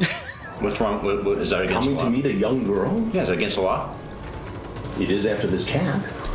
How? What? What do you mean I can't say all that stuff and then show up? What? What do you mean? Oh, come on, bro. I did the check. I said, "Are you a cop?" And she said no. Did you bring some kind of a contract with you? Some sort of marriage contract? that contract's not illegal, dude. What are you talking about? We're in love, bro. I can't go to jail. My life would be ruined. Right. Could be locked up for 20 years. Yep. Pizza's delicious. I mean, it all. He also does like the. I don't know. He's eating the pizza like he doesn't know how to enjoy the pizza. And I don't mean to. I don't know. We'll bust you out if you do this. All right. But if you grab the pizza and you fold it in half to where the only thing hitting your tongue is just the crust, I mean, what are you doing with your life? I agree with that. Like that. You're right. He's eating the pizza like he's just trying to eat the pizza as fast as he can and not enjoy it. Yeah. That's pizza abuse. Yeah, come on, man. You're just a I know. scumbag slob. He's freaking folding his pizza in half and just shoving it in his mouth as fast as he can. Slow down, dude. Enjoy your food. I mean, what kind of what kind of nutrition are you getting from that pizza? There's no reason to ever eat pizza as fast as you can. You gotta savor the flavor. It's all about the toppings, really. I mean, I fold my pizza in half sometimes I'm really hungry, but then I think about it, I'm like, why am I doing this? It's like, dude, I will eat again. What am I doing? Like, the pizza's not going anywhere, you know? It's all good. How old are you? You might as well just tell me because I can find out like that. Who are you? Can you tell me who you are first? I don't know if it matters at this point, dog. Like, who are you? Like, Chris is looking at him like, no, bro, it don't matter, dude. I'll tell you how old I am once you tell me who you are. And Yeah. like, Chris, like, I can just look, you know. I actually already know who you are. I just want you to say it. Right. Now you're making me nervous, and You're 44 years old, right? Mm-hmm. Right. As a 44. He's like, well, see, now you tell me because you're making me nervous, you know, and you wouldn't like me when I get nervous. What's he gonna do? Nobody cares how you feel right now. Just shoving that pizza in your mouth. Yeah, He must be a nervous eater, honestly. He knew what he was getting into. He's like, dude, this will ruin my life. 20 plus years. Might as well go, you know? Yeah, but instead he's so worried about it, but he's just sitting here talking to this dude in like a suit that came out that has the whole transcript and is telling him all about who he is, and he's like telling him like, this is making me nervous, the way he just like eats food. Like, he's so nervous. Yeah. Well, he just wants him to say, I'm her brother or I'm her dad. Yeah. He's like, I'm her dad. And he's like, okay, all right, well. All right, see you, Dad. See you, Dad. Sorry about this, you know. Prison! Get him. One thing I do like is Chris stays in control of the situation here. Like, the guy's like giving like the long like he's getting ready to like say something or something. Chris like, anyway, so this is what you also said. Chris has his cameras already set up. He's just doing his thing. He's like, hey, look, you already done so, dog. Might as well do my show. You're making me nervous. You know, I drove so far. Did you bring condoms with you tonight? well, they plan on having sex. Do you have them in your car? No. I'm gonna find out, so you might as well tell me now. I don't. Oh my god, that makes it even worse. Like, think about it. That makes it even worse. It's like, no, I didn't bring any. We don't use those. What's wrong with you? Yeah. Oh, it says 420 likes. 420. Wow. You will never tell anyone about us having sex. Explain. Yeah, explain, bro. Yeah. Say something. Say something. Looks like here you wanted to come here and have sex with a 13-year-old girl. Okay, is that against the law to To have sex with a 13-year-old girl when you're 44? Yes, it's against the law. Yeah, it is. Yes, it is. Get him, Chris. Is it against the law? Yeah. But I was just coming to hang out. Just all the stuff I said there I was joking. I don't know. I mean, obviously he's, gonna try to sound innocent, but yeah, he don't realize Chris got him in checkmate already. He's done. Yeah, he might as well. Finish that pizza. I was gonna say he might as well hand the pizza over. He's done. What do you got? Some cake over here? What is this? Dessert? Ooh. Probably got coconut in it. Double jail. Oh yeah. Oh, gross. I don't know who you are, but I'm sure you're law enforcement. But you think I'm law enforcement? Well, I mean, that's what it sounds like. Yeah, you're law enforcement. Somebody, you're a lawyer or something. It sounds like you are. Like you've done this before, like a lot, and I just haven't ever watched TV. Pretty impressive. A man trying to sleep with underage girls just didn't do his research. No, he didn't. Who would have thought? Who would have thought? How you think people that do this would know who Chris Hansen is? And if they see him, then they're like, they got their plan or something, what they're going to do. Right. This that's what I'm saying. Like, I think Chris needs to tell him that he is law enforcement so this dude don't go grab a knife. Like, this dude looks like, right. Oh, all right. You have 2.5 hours to think about it. And I wasn't gonna. I'm not gonna risk it. That's what I said. Okay, sure. I mean, at this point, you can insert any story. I had 2.5 hours to drive and think about it, and I was like, I'm not gonna risk it. I'm just gonna show up. Yeah, exactly. The face he's making right now is like, you're here. Yeah, it kind of doesn't mean anything. You just decided, okay, I'm going to drive 2.5 hours down I-95 from Boston Yeah, but talking to her to this for a little house. while and she seemed cool to hang out with. I mean, what the You can't find any... How can that even be like a deflection or defense or anything? It just doesn't make any sense at all. None. We had this conversation and I was like, yeah, it would be cool just to show up and hang out, and get to know her so that maybe we can start dating. Like, what? Yeah, like, really? Like, what is... Dude. We can just be friends and I can, drop her off at her school sometime or something. It'd be cool to meet her friends. Oh, God. I don't know how many dudes that they've done this to. Like, they're like, I wouldn't go do anything. Okay, go to jail. Right. Like, you're still going to jail. Whatever, man. I told myself in the car I wasn't going to do it, but I was like, well, I mean, I'm already kind of close. So. Yeah, I'm go by and drop off this pizza at least and get to know her and, maybe give me some smooches or something. Nobody can know about it. I just can't take that chance. What it sounds like here is you're grooming her. Yes. Yes. It does seem like you're grooming her. Yes. You put these little ideas in her head, like, you can't find out. You gotta be on my side and help me do this to you. Yeah. Gross. I hope this was his first time and that there's no other victims. Yeah. I was thinking about the whole thing, and even before I left, right, I was thinking I'm not going to have sex with her unless it's legal. So you like the done. Yeah. Unless it's legal, I'm not gonna do it unless it's legal. He's like, why are you so earlier? He's like, why are you so nervous around me? You don't give me a hug, girl. I'm so apprehensive. You can tell how apprehensive I was. Obviously, that should prove my innocence. Maybe I did like her. Maybe it was, So then you'd marry a 13-year-old girl because she's really cool and you could have sex. After a while, if it worked out, yeah. Oh no. Well, okay, they can come out and arrest him now because there he goes. Yeah. The question is, you wouldn't do all this with a 13-year-old girl? After a while, yeah. I mean, Does after a while mean after she grows up, or in 3 weeks? That's after she's not nervous about hugging him. Oh my God. Oh, jeez. Oh, we got ripped off on a pizza. They overcharged him. It's cold. After a while, if it worked out, yeah. Just. I'm done, dude. All right, there you go. All right. Well, what else am I supposed to think, Jeff? Do I seem like a dishonest, dirty person?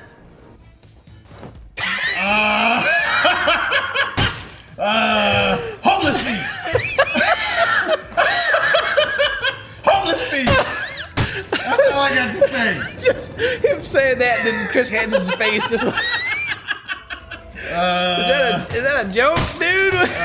It seems like someone who is 42 years old. Chat is chat. Chat is chat, but showing up is showing up. And guess what, Jeff? You showed up.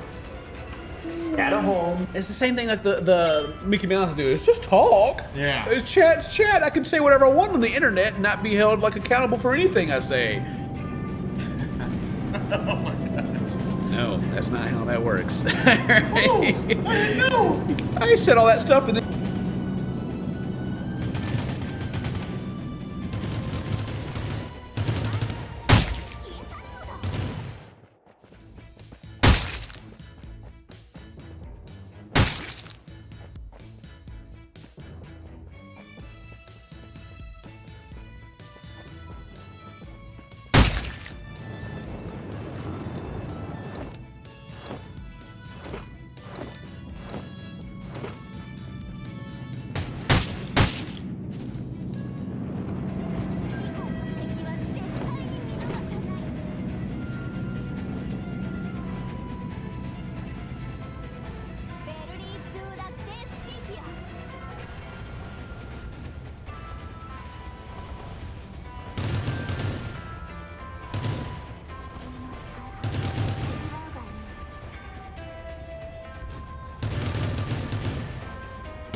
What's going on, prank enthusiasts? Grab your bathrobes and join me in front of the fireplace as we dive back into the wild world of YouTube pranks.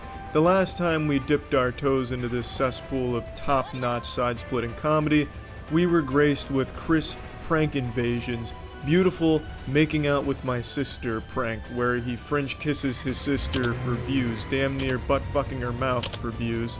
And I'm happy to say, Chris is back on the saddle again, and I don't mean riding his sister. In fact, this time he's riding his mother for views. He's posted another video, this one's making out with his actual mom. Again, there's really no telling if this is his real mommy. The only way to confirm if that really is his mother is to ask someone who's fucked her on Xbox Live if that's her. But since we don't have that information, I'm just going to assume it's not his real mom, and Chris is once again just exploiting the incest community for views. The incest community, also now known as Alabama. And just on a side note, who the fuck is watching these incest pranks? This man is making so much money off making out with his family members and rim jobbing them on camera. I don't get it. The only person I can even see looking up this kind of shit is Tom Brady, looking up children kissing their parents on the mouth compilations. I don't get it, but what the fuck ever, Chris. Good for you, man. Right, yeah, I'm sure he brags about that that accomplishment. Yeah, I'm the guy who makes out with his family on the internet. What's up? Fucking awesome. Anyway, that's not who we're here to talk about. Instead, we're going to look at an actual expert at pranks, working his magic in the wild, delivering some side-splitting comedy with his pranks, just putting nuts to butts at the mall. Let's take a look at a real prankster.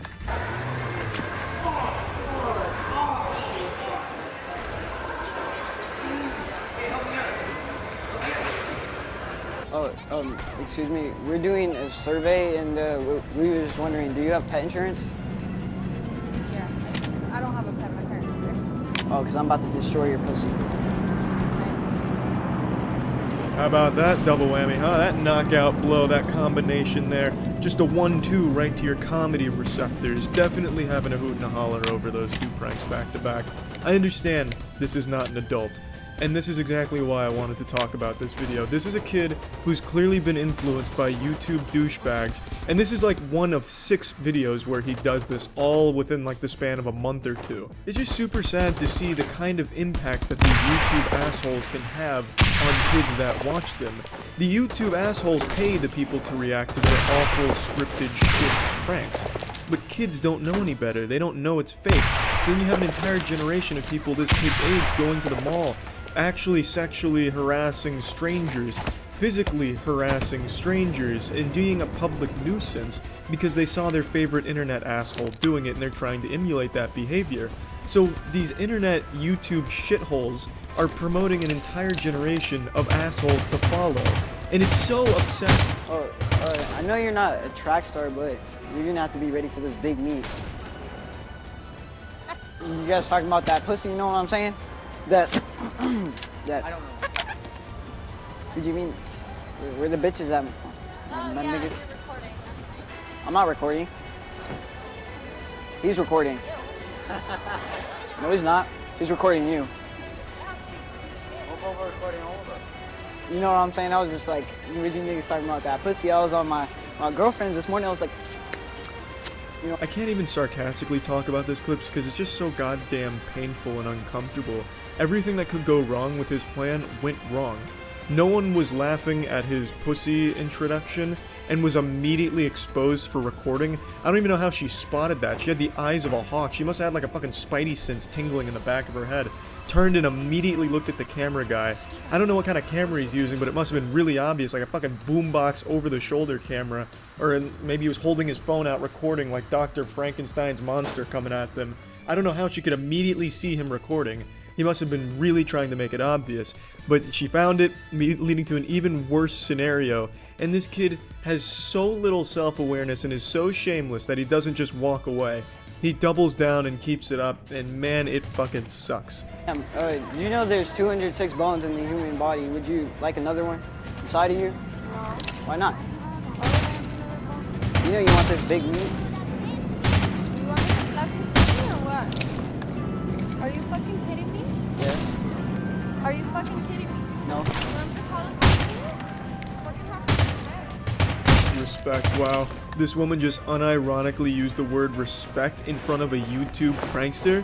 Are you fucking kidding me, baby? It's YouTube pranks. The only R word that community knows is ring that bell for notifications, baby. Am I right, prank enthusiasts? Wait, girl, come on. I lost my virginity. Can I take yours? These ones right here.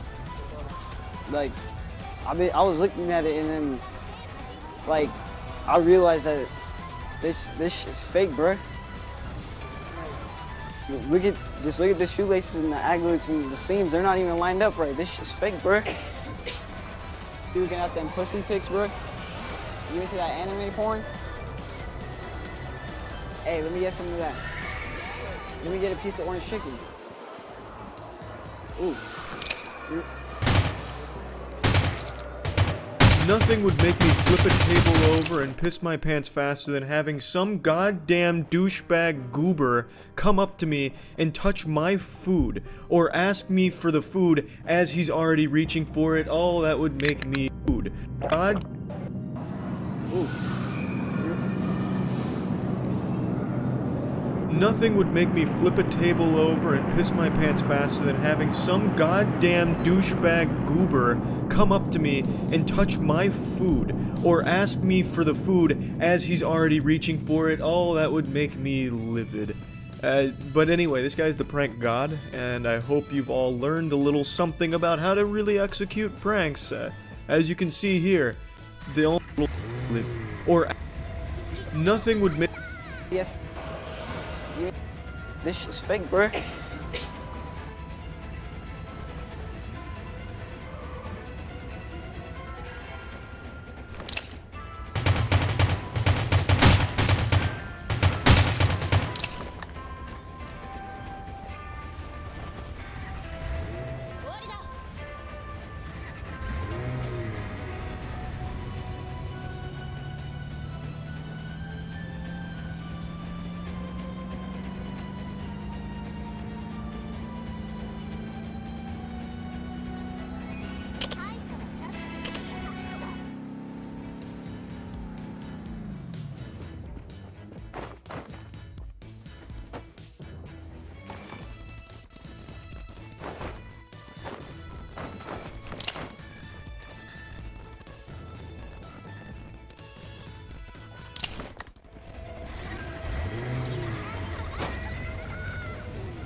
You looking at them pussy pics, bro?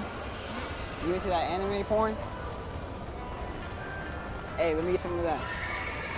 Let me get a piece of orange chicken. Ooh. You looking at them pussy pics, bro? You into that anime, bro? You looking at them pussy pics, bro? You into that anime porn? Hey, let me get some of that. Let me get a piece of orange chicken. Ooh. Nothing would make me flip a table over and piss my pants faster than having some goddamn douchebag goober come up to me and touch my food or ask me for the food as he's already reaching for it. Oh, that would make me livid. But anyway, this guy's the prank god, and I hope you've all learned a little something about how to really execute pranks. As you can see here, the only successful prank is the one you just don't fucking pull, because every goddamn prank on YouTube sucks ass. That's it. See ya.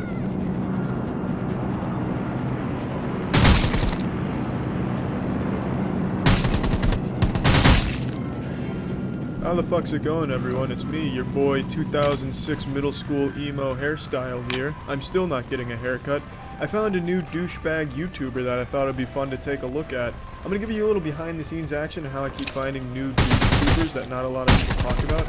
I type in Gone Wrong into the search bar.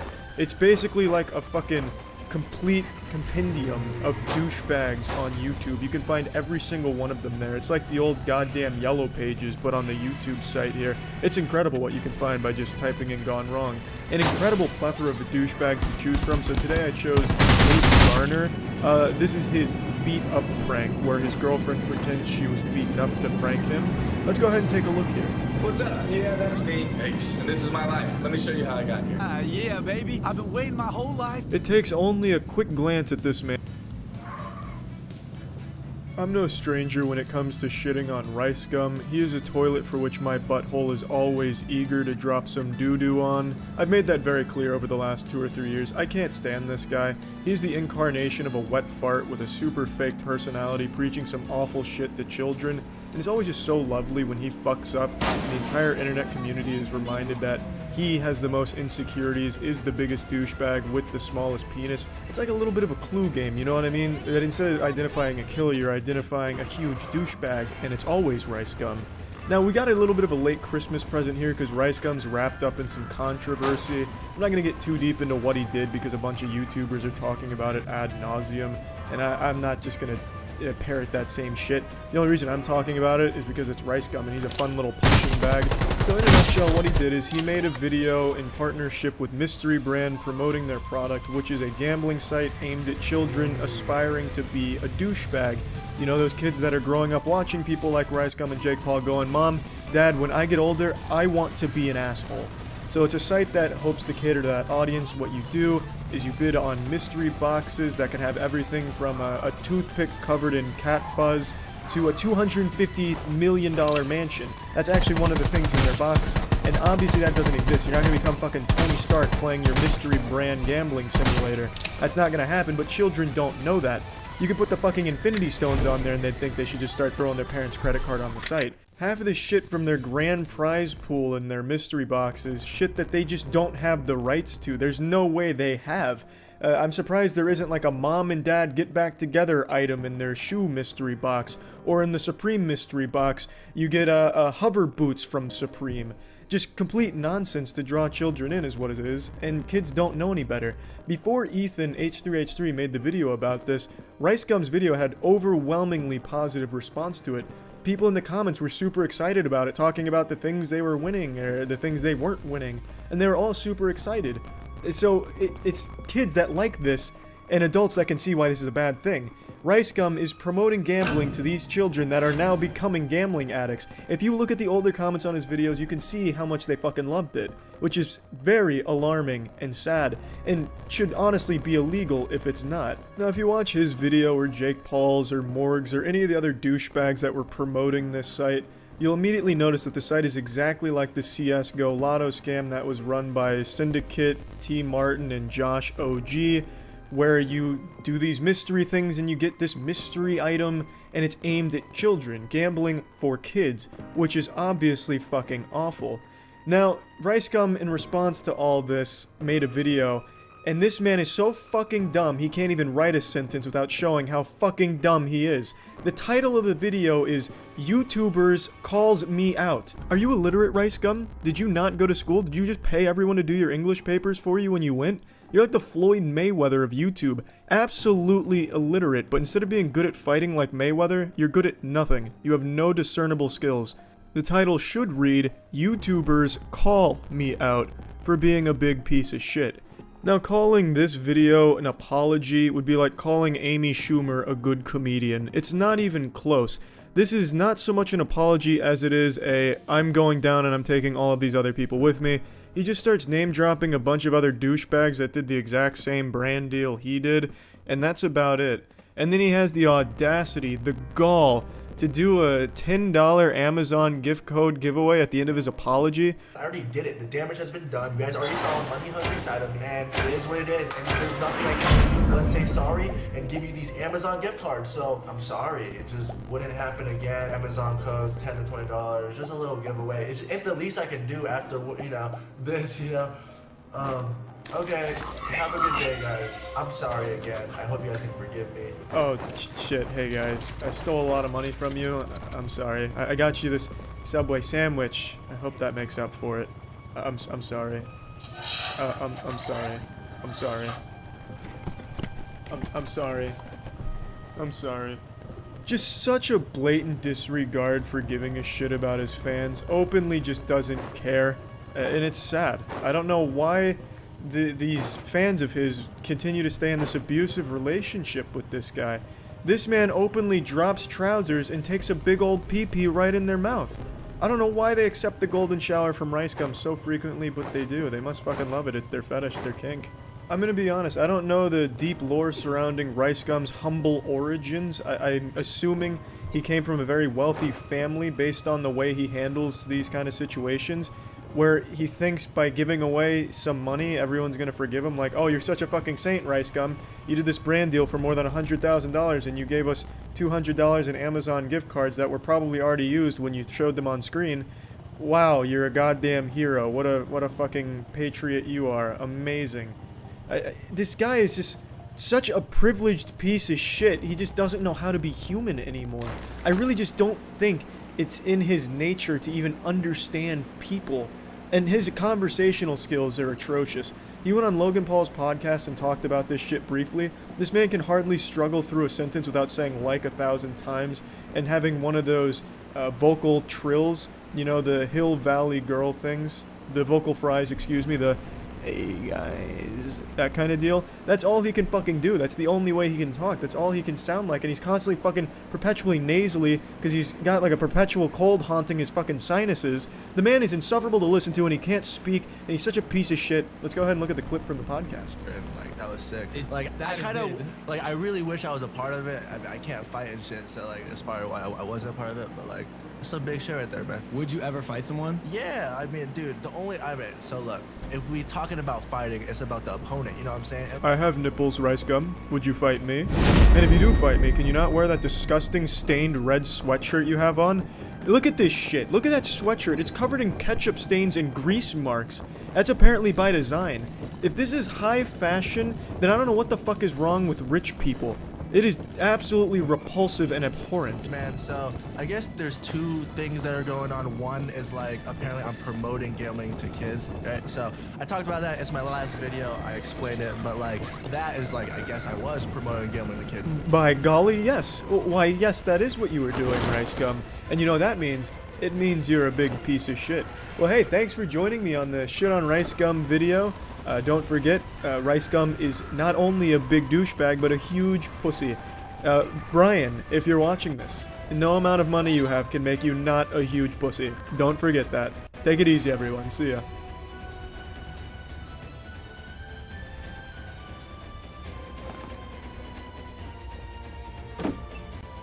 Nikado Avocado has set a new world record for YouTuber response time for drama. This was a pretty impressive speedrun. Within a few hours of my video being up, he had his entire response filmed and then posted this morning. So very impressive speed there. And there's a few things I want to talk about, so let's just go ahead and dive in. First of all, it's entirely in character. It's kind of like in the Suicide Squad movie where Jared Leto...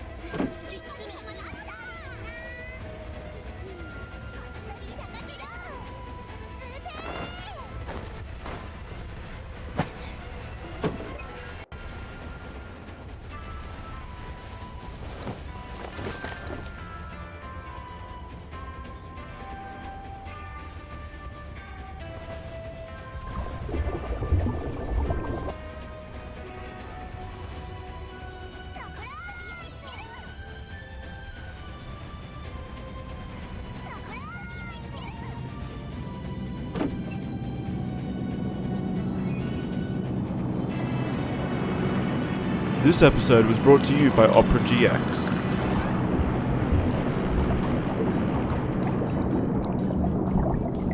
We all love YouTuber apologies, and if you're thinking to yourself, Charlie, I don't like YouTuber apologies, well then you're lying to yourself, and more importantly, you're lying to me and you make me sick to my fucking stomach, make me want to spit. Everybody loves YouTuber apologies. It's a timeless classic and a staple on the internet. Nobody says I'm sorry more than YouTubers. YouTubers apologize more than a child whose parents just caught him with his hand in the cookie jar. So today I'll be looking at some famous YouTuber apologies and slapping them on a tier list, so get a box of tissues out because some of these are real tear jerkers. The first apology we'll be looking at is actually historically significant. It is the Fine Brothers React apology. This was kind of the progenitor of YouTube apologies and really set the bar low, extremely low, for every apology that would soon follow. And it really just kind of kicked everything off, really the genesis of YouTubers apologizing. Now, the Fine Brothers React channel is kind of like a fossil these days, because luckily people have finally stopped watching that god-awful show. And in 2016, the Fine Brothers were at the height of their popularity. The React series is basically where they just take random people, kids, teens, adults, sit him down and show him memes, and then ask him one question, what did you think of the video? And that's the entire show, and it went on for years, and it used to be super popular when the internet was still this magical, mystical thing nobody understood. And the Fine Brothers, in all of their greed, with little dollar signs in their eyes like Mr. Krabs, decided, let's copyright this. The Fine Brothers themselves are personality-less androids, and when they saw the YouTube community start to react to content, they began to panic and get a little swamp ass going in their diaper with cold sweat. So they did what they thought was the only play they could do. Try and capitalize off it by copywriting the React format, because all they have is the React format, because they can't rely on themselves actually, like, being entertaining, so they just pull in random people to react to shit. And react is the wrong word, because the people just sit there silently and then say, yep, video was good. It's dog shit. I've never liked the React series, but that's what they had. And when other people were reacting to videos and adding personality to them, they wanted to get their fingers into that pie. So they wanted to copyright it, and you'd have to go through them for their React format, they called it. And it just led to this whole big mess where the internet was outraged. Like, how can you trademark and copyright reacting to something and making jokes about something? Like, they don't own that. And in their announcement about it with React World, they just used very vague terms which scared everyone, that made them think they were going to strike down any videos that reacted to anything. And it was just a huge mess. And they never really did a good job explaining it, but they did do an apology where they basically just said it's your fault for not understanding our huge IQ play. And in their apology video, they come off extremely insincere and like Tommy Wiseau levels of acting. The Fine Bros have actually made a movie of their own called F the Prom, and it's a terrible fucking movie, and it looked like this was an audition for roles in the movie from these two. It is really poorly acted, it seems, and it just came across as like 3 minutes of them just blaming the audience. And they even said things like, we should have used simpler analogies to help you better understand what was going on, making it sound like everyone was just so fucking dumb that we couldn't quite comprehend their galaxy brain analogies, and they needed to put it into simpler terms for us, like, oh, imagine React content is the vegetable paste on your mother's spoon, and she's flying the airplane into your mouth, and that mouth is the React world. You know, it was just a garbage apology, and for that, I'm giving it a nice B tier. Because on the tier list of YouTuber apologies, I think this one is historically significant. I genuinely believe this was where it all started. This was the patient zero of YouTuber apologies, and they did an incredible job of setting the tone for how shitty YouTuber apologies would be from this point forward. But one thing you'll never have to feel sorry about is your web browser. I'm talking today about a new browser called Opera GX, which is the first web browser designed for gamers, with gamers at the forefront of every design choice. Now, I'm not saying that using Opera GX is going to improve your KD and make you a world championship in your favorite esports game. I'm just saying if you do happen to improve your KD and become a world champion while using Opera GX, it's probably not a coincidence. Opera GX has a ton of changes to classic web browsers that make it much better for gaming performance. For example, let's say you're kicking back and having a hard gaming session, you have a ton of tabs open on Chrome, some of them are playing music. That can oftentimes lag your game and just tank the performance, but that's not going to happen with Opera GX. With a feature called GX Control, you can have a bunch of tabs open without hurting your gaming performance. The panel lets users limit their CPU or RAM that they're willing to let their browser use. And there's also a network limiter which limits network bandwidth used by Opera GX so you can gain performance in games and streams. There's Twitch and Discord integration which allows you to log in directly to those accounts just from the sidebar of the browser, and you can design and customize the Opera GX browser. And another really cool feature is the Force Dark Pages functionality, which just puts pages you visit into dark mode so you're not just blasted by blinding light from some of the pages you visit. So if you're interested in trying Opera GX, you can click the link in the description below to get started. Next up is Tana Mongeau. I don't really know why people watch her or what content she even makes. 3 out of every 4 videos she uploads is her apologizing for some more terrible dumb shit that she does. She's pretty much a magnet for every bad decision you can make online put into one person. She's done a lot of racist shit in her past. She had TanaCon, which was a complete disaster, where she like rented out a small lobby in a hotel next to a dumpster or something, and then people had to like snake around outside in the scorching heat and people were getting heat stroke. and then when she finally showed up, all she did was like twerk for 30 seconds and leave, and nobody got what they were promised, and it was a terrible disaster. So she apologized for that for like 8 videos, and like 6 of them were a Shane Dawson documentary series on it. I mean, her entire channel is like the Netflix of apologies. It would be impossible to choose one for the tier list. So I'm just gonna put Tana Mongeau on here as like an actual person, because she is like a singularity for which all drama is sucked in and then turned into a terrible fucking apology. So Tana Mongeau is gonna sit on this tier list at a comfortable A tier. Tana Mongeau is constantly apologizing, giving apology enthusiasts tons of content to work with. She's apologizing for heinous shit that she's done, because she continues to do terrible, horrible things. So she's got more terrible and horrible things to apologize for, and she does it horribly.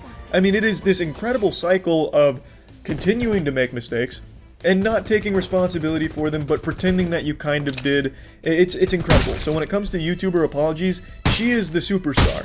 Nobody is apologizing more frequently than Tana Mongeau, and I don't think that's changing anytime soon. She is holding that world title belt, I imagine, so easily an A-tier YouTube apologizer. Next up, we have Rice Gum's apology for promoting a mystery box company aimed at getting kids to buy a box full of wet farts. You get basically nothing out of the box for a high price, and he fell into some hot water for promoting it. And of course, Rice Gum, being the pathetic worm that he is, makes an apology video where he basically just says it's not a big deal and you guys are wrong for getting outraged, and then gives away some Amazon gift cards that he personally used over a year ago. So he didn't even give away valid Amazon gift cards. The man sucks. This is an easy F tier. Rice Gum himself is like a human F. Everything that man does is an F tier. If a fucking gas station toilet could speak, it would have more interesting things to say than Rice Gum. I've never liked him or his content. I've always found him to be one of the biggest douchebags online. So this one's very easy to just slap there at an F tier. Next up is T. Martin's famous apology for the CSGO Lotto scandal. This involved more than just T. Martin. It also involved Syndicate, and those were really the 2 big ones here. A huge mess. CSGO Lotto was a gambling site that was used for CSGO and promoted by these people without them ever mentioning that they directly were involved with the site as owners. And when this came to light, I mean, it's a big deal. It's illegal to not disclose that you have an affiliation with that site or an ownership of the site. And there was this huge outrage about it, and T. Martin in response makes an apology video where he just brings his dog on, he gives his dog some little nuzzles on the nose, trying to make people seem like, hey, look, I'm human too, I love animal. And then look in the background, I have a fucking monster truck parked outside because I'm richer than you because I scammed your kids on CSGO. It's an apology video where he never takes responsibility. He says that, you know, things like, hey, I made it clear I own the site, I made it clear, even though there's plenty of evidence to prove that it was never disclosed, his actual involvement with the site. And it was just a huge deal, and the apology video is basically just spent with him rubbing wealth in the face of his audience, and again blaming them for not knowing that he and his friends owned it.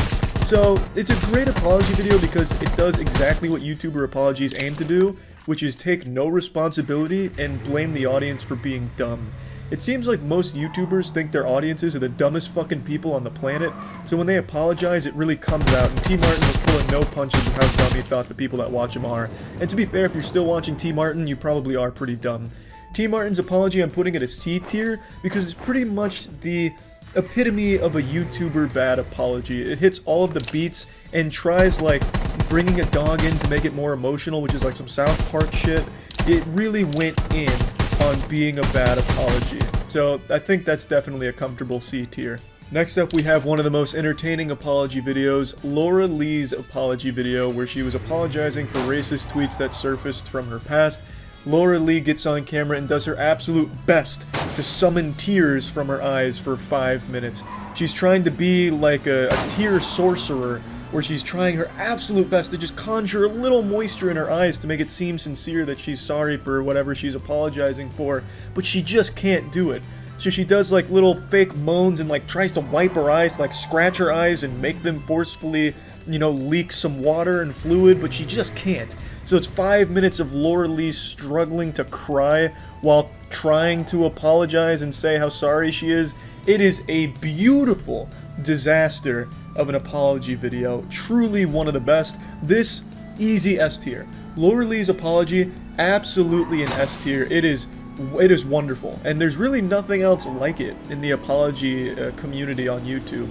It's really some incredible stuff. Next one to slap on the tier list is J-Station's apology following the stunt he pulled where he kills his girlfriend, or his girlfriend was dead or something. I've already fucking forgotten. To be honest, all the J-Station shit is so incredibly stale. It was fun at the time, but it's just so played out and tired. I don't even remember his apology, and I don't feel like going back and watching it, to be honest. All I know is that if it's J-Station, it's just not interesting, so I'm just gonna put this at an F tier. I think that's safe. I don't think there was anything wild about his apology, considering I've totally forgotten its existence until today. And I think F tier just fits. Now we move on to the absolute most popular YouTuber apology that currently exists on the platform. It is Logan Paul's apology for filming a dead man hanging from a tree in the suicide forest. Logan Paul, for those that don't remember, not too long ago, filmed a dead man hanging from a tree and posted it as part of his vlog. Like a sick fuck, he used that as part of the entertainment of the vlog. He'd be like, "Oh, it's a dead body! Whoa, it's a real dead body, guys! Buy the fucking Maverick merch! Woohoo! Maverick merch, baby! Dead man over there!" I'm honestly still surprised he didn't go over there and just start putting Maverick merch on the corpse, to be honest. It was some disgusting shit, and it caused a huge backlash for Logan Paul, and really the platform as a whole. It was just damaging to pretty much everything and everyone around him. So then Logan Paul made an apology in response to it being the most popular apology to ever be posted, where he just says he's made a severe lapse in his judgment and the shit is bad and he's sorry. It was straight, it was to the point, there's really not a whole lot to dig into with the apology itself. It's just the most popular one ever posted with 58 million views, and he's apologizing for perhaps the most disgusting thing anyone's apologized for on YouTube so far. Literally filming and making fun of a dead body in a suicide forest. Like, that is super fucked up shit. So the apology itself isn't the most wild or crazy apology, it's just the whole magnitude of the entire situation, I think, leads it to being a B tier at least apology. So I'm thinking B tier for the Logan Paul apology. Next up we have another big one. This is Social Repose's apology for cheating on another YouTuber named Jacqueline Glenn. And I actually made a video on this one where I called it the worst apology on YouTube. And to be honest, it still just might be. The drama here that he's apologizing for is he cheated on his girlfriend. If I remember correctly, it was multiple instances of cheating on his girlfriend, and his apology was basically not apologizing. If I remember correctly, he didn't even say I'm sorry a single time, and instead kind of put it onto her, saying that she just got too attached. She loved him too much, so he had to fuck somebody else. It is still, to this day, perhaps one of the most unbelievable apologies to ever be posted. It is baffling how anybody could have watched that apology and been like, yup, I look pretty good here and I think I've cleared myself up. It's terrible. It is still absolutely fucking horrible, and it is hard to sit through. It really is. So I think this apology from Social Repose deserves an A tier in just how fucking terrible and horrible it is, because it is wild. It is still wild to me that this ever got posted. I'm pretty sure he took it down, but the fact that it was even up for any length of time, it's crazy to me. Next up we have Tati's recent apology. I think the makeup community drama is extremely boring. Each one of them is making like 40 to 50 minute planet Earth level documentaries about some petty fucking drama that happens, and it is hard to sit through. And Tati's most recent apology was no exception. Unnecessarily long, full of a lot of fake tears and moments of sincerity. It just doesn't work. It was not a good apology, and especially because the entire drama was about her, Jeffree Star, and Shane Dawson attacking James Charles because they wanted to serve him a slice of humble pie, as Shane puts it. It was terrible. All the drama was super fucking dumb. And then Tati comes out of nowhere, like over a year later, talking about like, I finally have the strength to go through this. This one's for my family. I'm finally gonna go over what happened last year. And the whole drama was, they just wanted to fuck a young man's career because they didn't like him or were jealous. Like, it's not like you were some kind of hero coming out of, you know, the heavens to grace us with this apology video and an explanation. Like, it just made no sense, and the apology video is super boring. I definitely think this is a D tier, for sure. The last one we'll be covering on the tier list today is Daddy05's apology. For those that don't remember Daddy05, you're very lucky. Daddy05 was a YouTube channel where a man and wife were abusing their kids for YouTube views. They were absolutely horrible to their own kids, one in particular where they would mistreat them for the sake of YouTube pranks. It was absolutely disgusting. It was truly abominable shit that went on for way too long, flying under the radar. It finally picked up steam and things were finally settled, where I believe that kid that was singled out and picked on the most was taken out of their care, thankfully, and their channels were shut down. So luckily it had a happy ending, but Daddio5, before the end, before the ship finally sank, made an apology video, and he still doesn't quite understand what people had an issue with. His apology doesn't address the blatant abuse that they filmed and posted.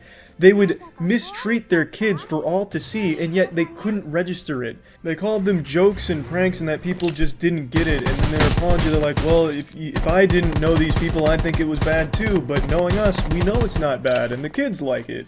So in the apology, it's basically them just saying, you have to know us to understand it, and the fact you don't know us, yeah, I guess we understand why you thought we were actually horrible fucking parents. But there's nothing joking when kids are getting tossed around, yelled and screamed at, lied to, forced to stay home on adventures just because they didn't like the kid. Like, it's terrible, terrible shit. And I actually think it is genuinely evil. So I'm super glad that Daddio5 no longer exists, but the apology video is still out there. And for that, the Daddio5 apology goes into F tier because it's absolutely just disgusting. It really is. That whole channel was unbelievably bad. Really bad shit. So these are the 10 apologies we wanted to cover on the tier list. I think these were really the 10 biggest ones that I could recall. And yeah, that's about it. See ya.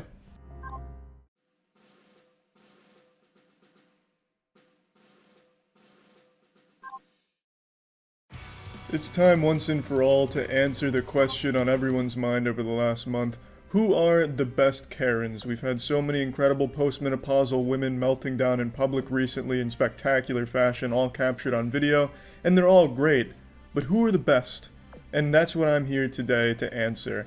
I'm the only man on this planet qualified to accurately gauge these power levels and put them in their proper tiers, so let's just get right into it.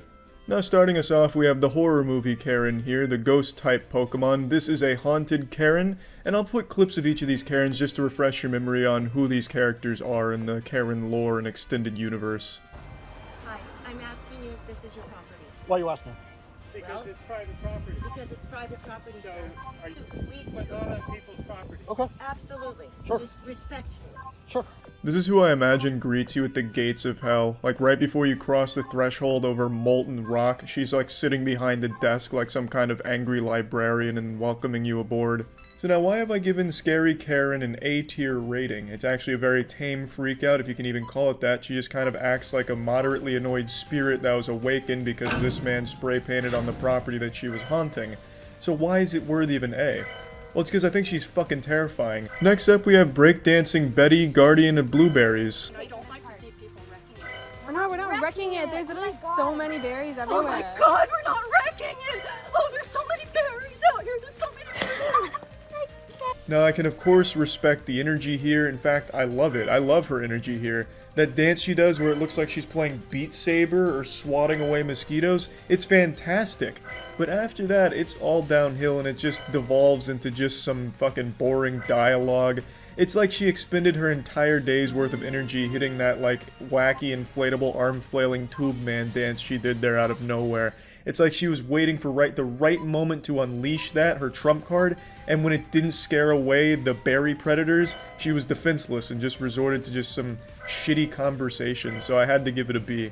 The dollar store cereal goblin. I could only find this one frame that captures her face where she's peeking over the cereal here during her explosion, and this is it's a pretty high octane one, but I'll explain why I had to give it a B. Didn't you say you were in a hurry? You either don't. You guys can all fucking wait.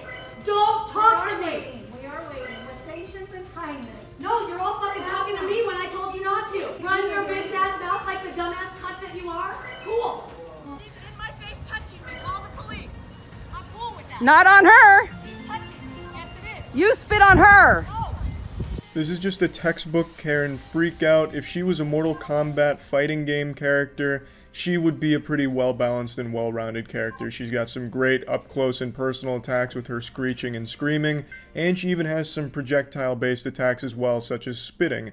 So she does have a lot of tools at her disposal, and she's not shy about using them.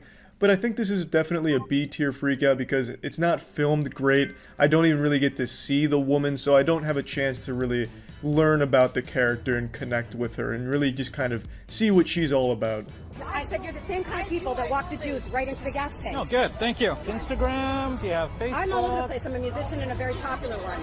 By the way, I've got 13 degrees in psychology. I'm a member of Mensa, and I'm a master's in political science. And some way for it. My IQ is 100. Yes. So I'm putting the Jimmy Neutron Super Genius 13 Degrees of Psychology Karen at a B tier. While I am very impressed with her resume with over 13 degrees in psychology, a master's in hemorrhoids and whatever else, musician, all of this, the jack of all trades, master of all, I just feel like the actual Karen freakout was just a little underwhelming. She, as a specimen to study, I think is pretty interesting as far as Karens go, but as for the actual content of the fucking public freakout and meltdown, just a little on the lackluster side. No, I'm not, motherfucker. You fucking accuser. Get the fuck out of here, you fucking accuser. You motherfucking accuser. Accuser of the fucking brethren, you motherfucker. Yes, ma'am. I don't give a shit. You can lock me up in a fucking prison, like without fucking parole, and I'll be better off than any one of you motherfuckers! To this day, this is still one of the best freakouts I've ever seen. Not only just in this one video, but this woman has done this at Walmart 3 times that I know of. She is consistent, always brings the highest level of energy. When I see this video, I can't help but start like pumping my fist in the air like, yeah, you go! Show those motherfuckers who's the boss! Like, it's got everything you could possibly want. A lovable protagonist, incredible amounts of rage, all just being thrown out all at once in this nuclear bomb of emotion. It's just fucking wonderful. Against the law? This is just an extremely underwhelming Karen. She just goes to an establishment to preach about why she can't be made to wear a mask because it's unconstitutional and that Bill Gates is the one behind it, who's secretly behind the curtain making sure that we're all mind controlled and impotent or some shit. It's just lazy. She doesn't even seem very passionate about it. She's not even screaming. She doesn't even do any like spaghetti arm kind of dances or anything. Like it's just underwhelming. So definitely a D tier Karen.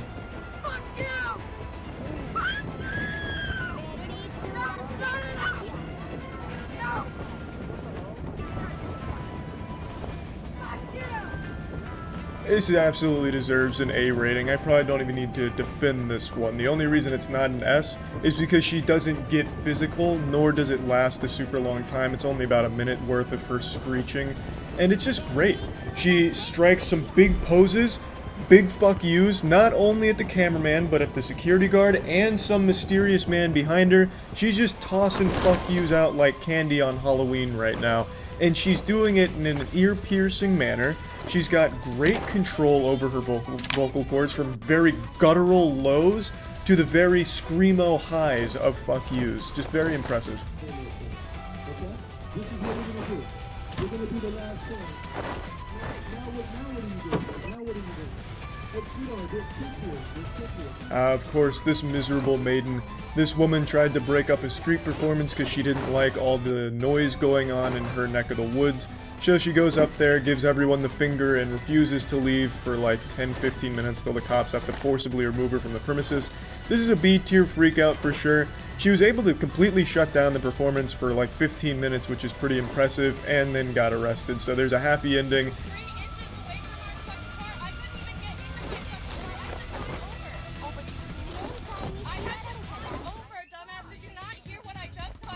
Yeah, this one's just low energy, low stakes. Like, the biggest conflict here in this plot line was this woman had to climb over the driver's seat to get to the passenger seat, which is a minor nuisance and a bit of a headache, yeah. But then it has like 3 minutes of this back and forth dialogue that just sounds like 2 shitty video game NPCs having an argument. It's just not very good.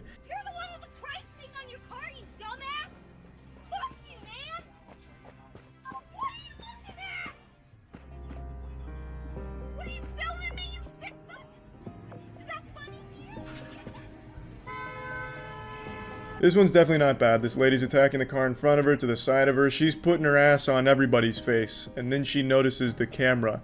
And then shit just pops off. Engages in a high-speed pursuit, and it's pretty solid. My daughter. She's not. Okay.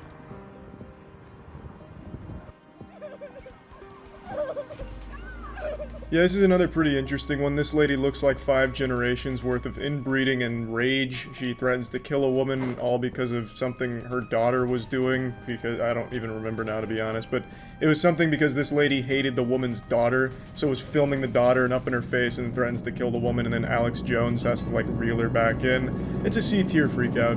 What? Did you pay for it? It is not booked until June fucking 1st. Okay, Karen. So there is no right for you to be here. Okay, Karen. I am not fucking Karen.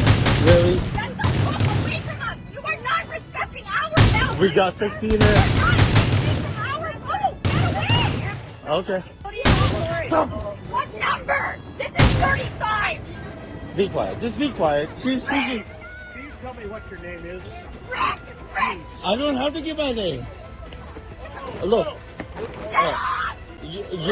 This is an S-tier freakout all fucking day. This has everything you could want and more. The lady is constantly screaming, she never loses that intensity, voice doesn't crack at all, just constant wailing, and the mother gets involved, and Captain Richard, the father, gets involved out of nowhere. The whole family comes into the mega mix here, creating this incredible recipe for beauty. It's this delectable dish of Karen meltdowns, including a male Karen on the boat, and Captain Richard even loses his sunglasses in the scuffle. It's truly a remarkable freakout in easy S tier. Rick, you're going back to that bitch. You better go back to where you're from. You just walked into it. Excuse me? Hey, God, bitch, you just touched me. Wow, Oh my see? God. Yeah, you deserved it, in my opinion. One of the few Karen freakouts where you can actually see instant punishment for being an asshole. Just gets absolutely fucking slapped, walloped. All 5 fingers right to the face, a clean slap, rattled the glasses.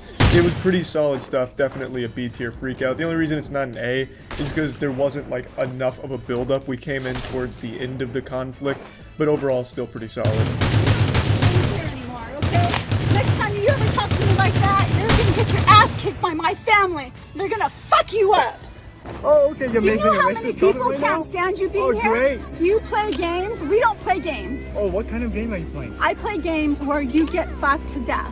This will likely be my most controversial placement here, giving this high-level raid boss Karen only an A instead of an S tier, but allow me to explain. While her freakout really is impressive, especially because both happened in the same day, and within the span of only an hour or two, I do think that it just lacks the crucial element that S-tier freakouts have, which is high octane, huge amounts of energy, enough to like fucking rumble the earth that they step on. It's just missing that element. I wasn't getting enough oxygen, and I just had on one of these little stupid things. You can't have human connection. We can't hug people. We can't hold their babies. This Karen really took an interesting approach. Instead of anger and aggression, she chose just a laid-back vlog in the car, and how she nearly suffocated and exploded because the mask she was wearing was just overwhelming. And she even goes for a little tearjerker, reminding us of a world where we can't hold babies. And it's sad. It really is sad. Can you even imagine a world like that, man? I don't know what I'd do if I went a week without holding a baby. I don't even want to picture that kind of dystopian universe. Like, I'd be terrible. But this is definitely a C tier Karen. Oh, shit! Oh, Lord! This fucking I Am Legend! That bitch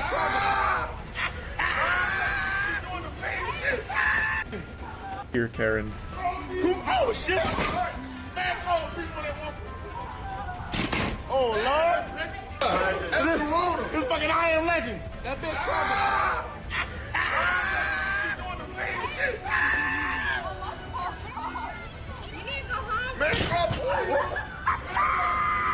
Might be the one! Might be the one!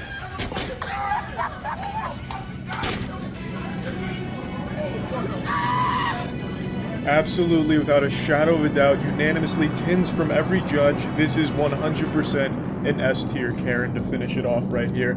Truly remarkable stuff. Actually looks like it's straight out of I Am Legend, going for like fucking shoulder barges through the door, even like a rhino head charge at the door, pulling out all the stops, needing to get into that building, and trying everything she can. At the end, she gets arrested. This just has everything. Truly the best Karen freakout of at least the last month. Maybe not of all time, because I still think maybe the Walmart Karen's a little better, and especially more consistent.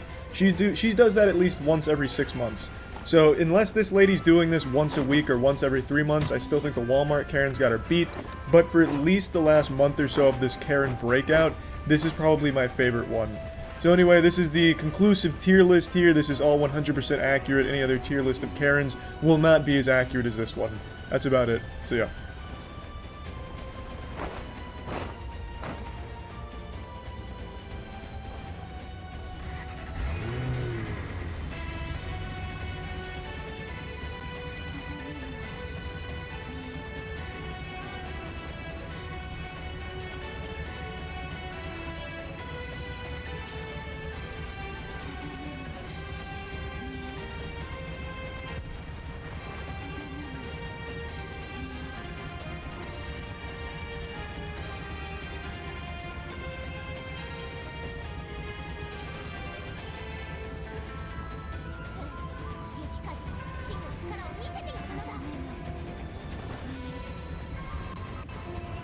This episode was brought to you by Raid Shadow Legends.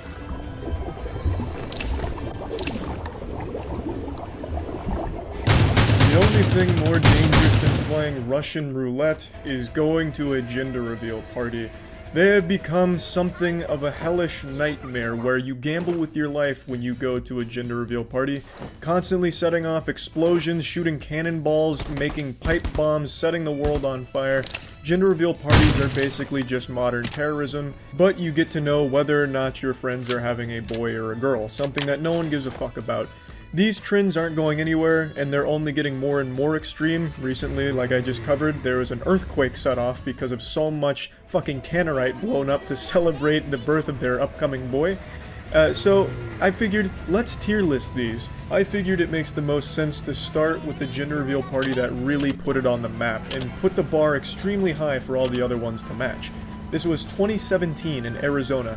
The stork was about to deliver a special baby boy, so special in fact that his parents, in order to celebrate the incoming boy's arrival, decided to shoot an explosive canister in the middle of a field of dead grass to reveal a blue smoke, hoping to score those precious internet updates. All they scored was a 47,000 acre wide wildfire that raged for about 1 week because they fucking blew up an oil drum in a field of dead grass. They may as well have just blown up an oil drum in a fucking nitroglycerin factory. Every facet of this dumb fucking plan was terrible. The family was so dumb they couldn't even accidentally choose a location that could almost contain an explosion. They went to the worst possible place in Arizona to blow this shit up. I'm surprised they didn't just like walk into a bank or something and shoot this canister off and then wonder why no one was celebrating because the blue smoke was everywhere. Like, you have to be extremely delusional to do this in the first place, but to do this in this location, in an incredibly dry area of dead grass, you have to be one of the dumbest people in Arizona.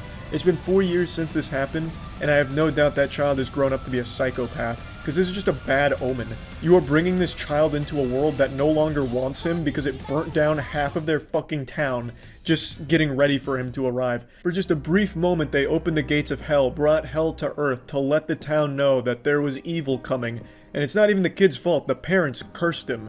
I'm going to put this 2017 gender reveal party disaster at an S tier. The reason this is an S tier is because the incredible devastation it caused, 47,000 acres, is absolutely ridiculous, and the fact that this was one of the first. They were a pioneer when it came to destructive gender reveal parties, and luckily nobody was hurt, only millions upon millions of dollars done in damage to Arizona. So no major injuries, which is great, and maximal devastation thanks to a gender reveal party. You can't help but have that be an S tier. And now it's time to talk about Raid Shadow Legends, a mobile game I'm sure you're very familiar with. It's basically a household name at this point, and for good reason. It's time to raid. In my adventures around the internet, I'm left with very little time these days to game as my forefathers once did. Luckily, Raid Shadow Legends exists as a perfect middle ground. Scientifically engineered to fit neatly in your pocket, you can take this beautiful mobile RPG, not the weapon, the game genre, anywhere you go. It exists where you exist, and it'll be played exactly how you want to play it. By now you know what to expect with Raid, the exciting action gameplay full of social elements, meaning you can play on your own or with clanmates. So I'm going to use this time to talk about my favourite characters, thus proving I am indeed a Raid expert. First, let's talk about Archmage Helmut, my boy with a killer beard. This decked out legend is all about your turn meter, so he's good everywhere. He's super useful against bosses with immunity to stun, because he decreases their turn meter and allows your allies to attack them faster. Seriously, I take good old Helmut just about anywhere in the game. Now if you want to get through Faction Wars, Doom Tower, Dragon Slayer and Spider Den, I'd recommend adding Battle Sage to your team. This high elf, well, she looks great. But that's not the only reason to grab her for your team. She's got an AoE default attack, and she's got damage buffs that don't quit when the going gets tough. She'll also clear pesky debuffs on all your friendlies, pretty much guaranteeing that spider kill in the den.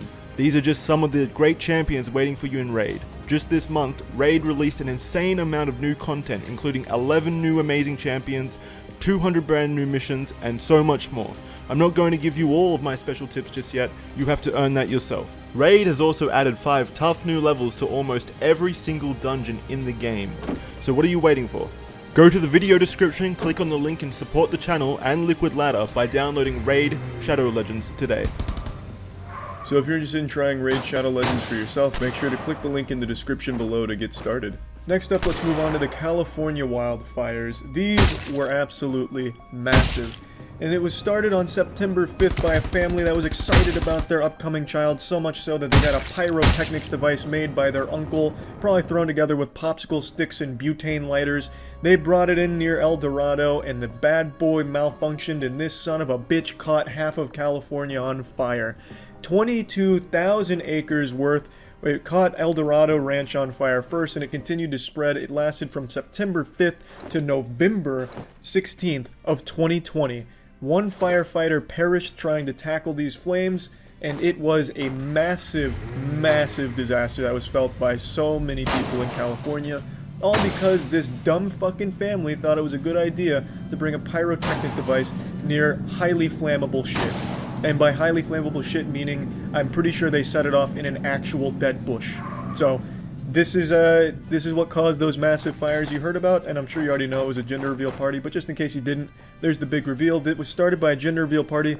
I'm putting this at an F tier because someone actually died trying to contain this lunacy. From these fucking dumb assholes, someone actually died. Not only were there millions of dollars of damages and people losing their homes, but someone died because of a gender reveal party that they had nothing to do with. They weren't invited, and I'm sure if they were, they would have absolutely declined because of how dangerous this shit has become. But they didn't even have the choice. The firefighter went out there to try and save the day and paid the price because of these stupid assholes at the gender reveal party. Moving on, let's go to the Michigan man who was killed by an exploding cannon at a gender reveal party. On February 8th of this year, a Michigan man, 26-year-old, was attending a gender reveal party where the genius engineering family decided to build a cannon which would shoot out the smoke, blue or pink depending on the baby's gender.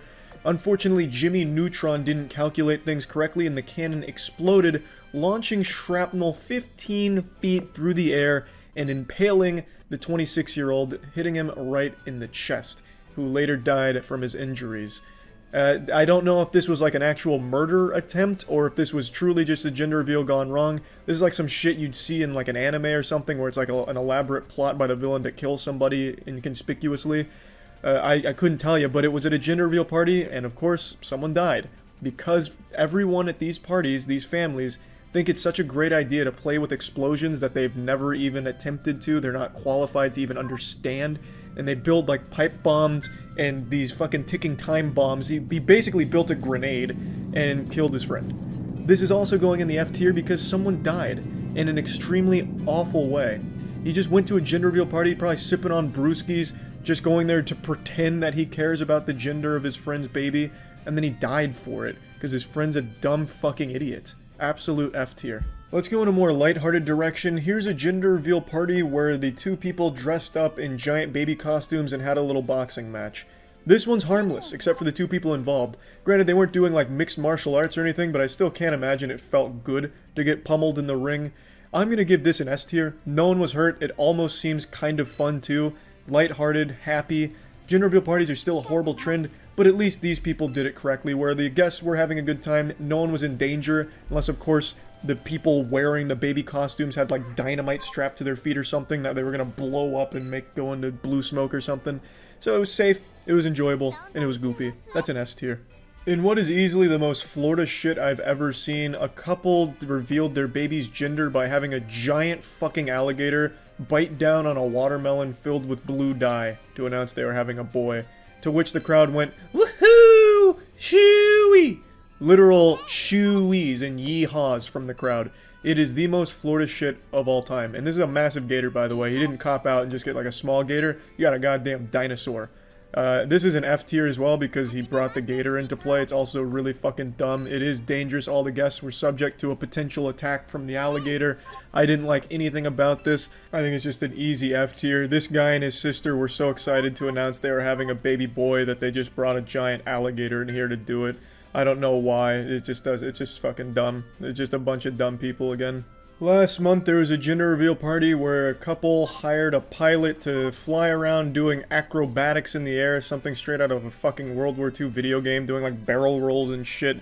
Just going wild, and then supposed to deploy a smoke color to represent boy or girl. Unfortunately, the pilot wasn't quite equipped for these maneuvers, and the plane nosedived into the ocean, killing 2 people aboard the plane. Luckily, before they died, they were able to deploy the smoke and reveal that the couple's having a girl. I'm putting this easily at F tier. 2 people are dead, and they couldn't have given a fuck less about the gender. You paid them to do some crazy shit they weren't ready for, and they died because of it. Fuck that family. Now let's move on to another gender reveal party plane crash. This is in 2019.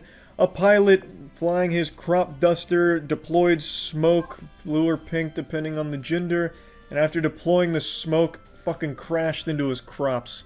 Luckily, the pilot and the passenger only sustained minor injuries, but it was another plane crash. And if you see look at the picture of this plane. Like, I don't know how there was only minor injuries. That fucking baby must have blessed them somehow, gave them like a small little force field of stem cells or something, because this is a mangled fucking corpse of a plane, and they didn't suffer any severe injuries. Very, very lucky that they get to walk away from that plane crash, because they were going fast, and the crash was nothing light. It looked like they hit a goddamn brick wall going Mach 3.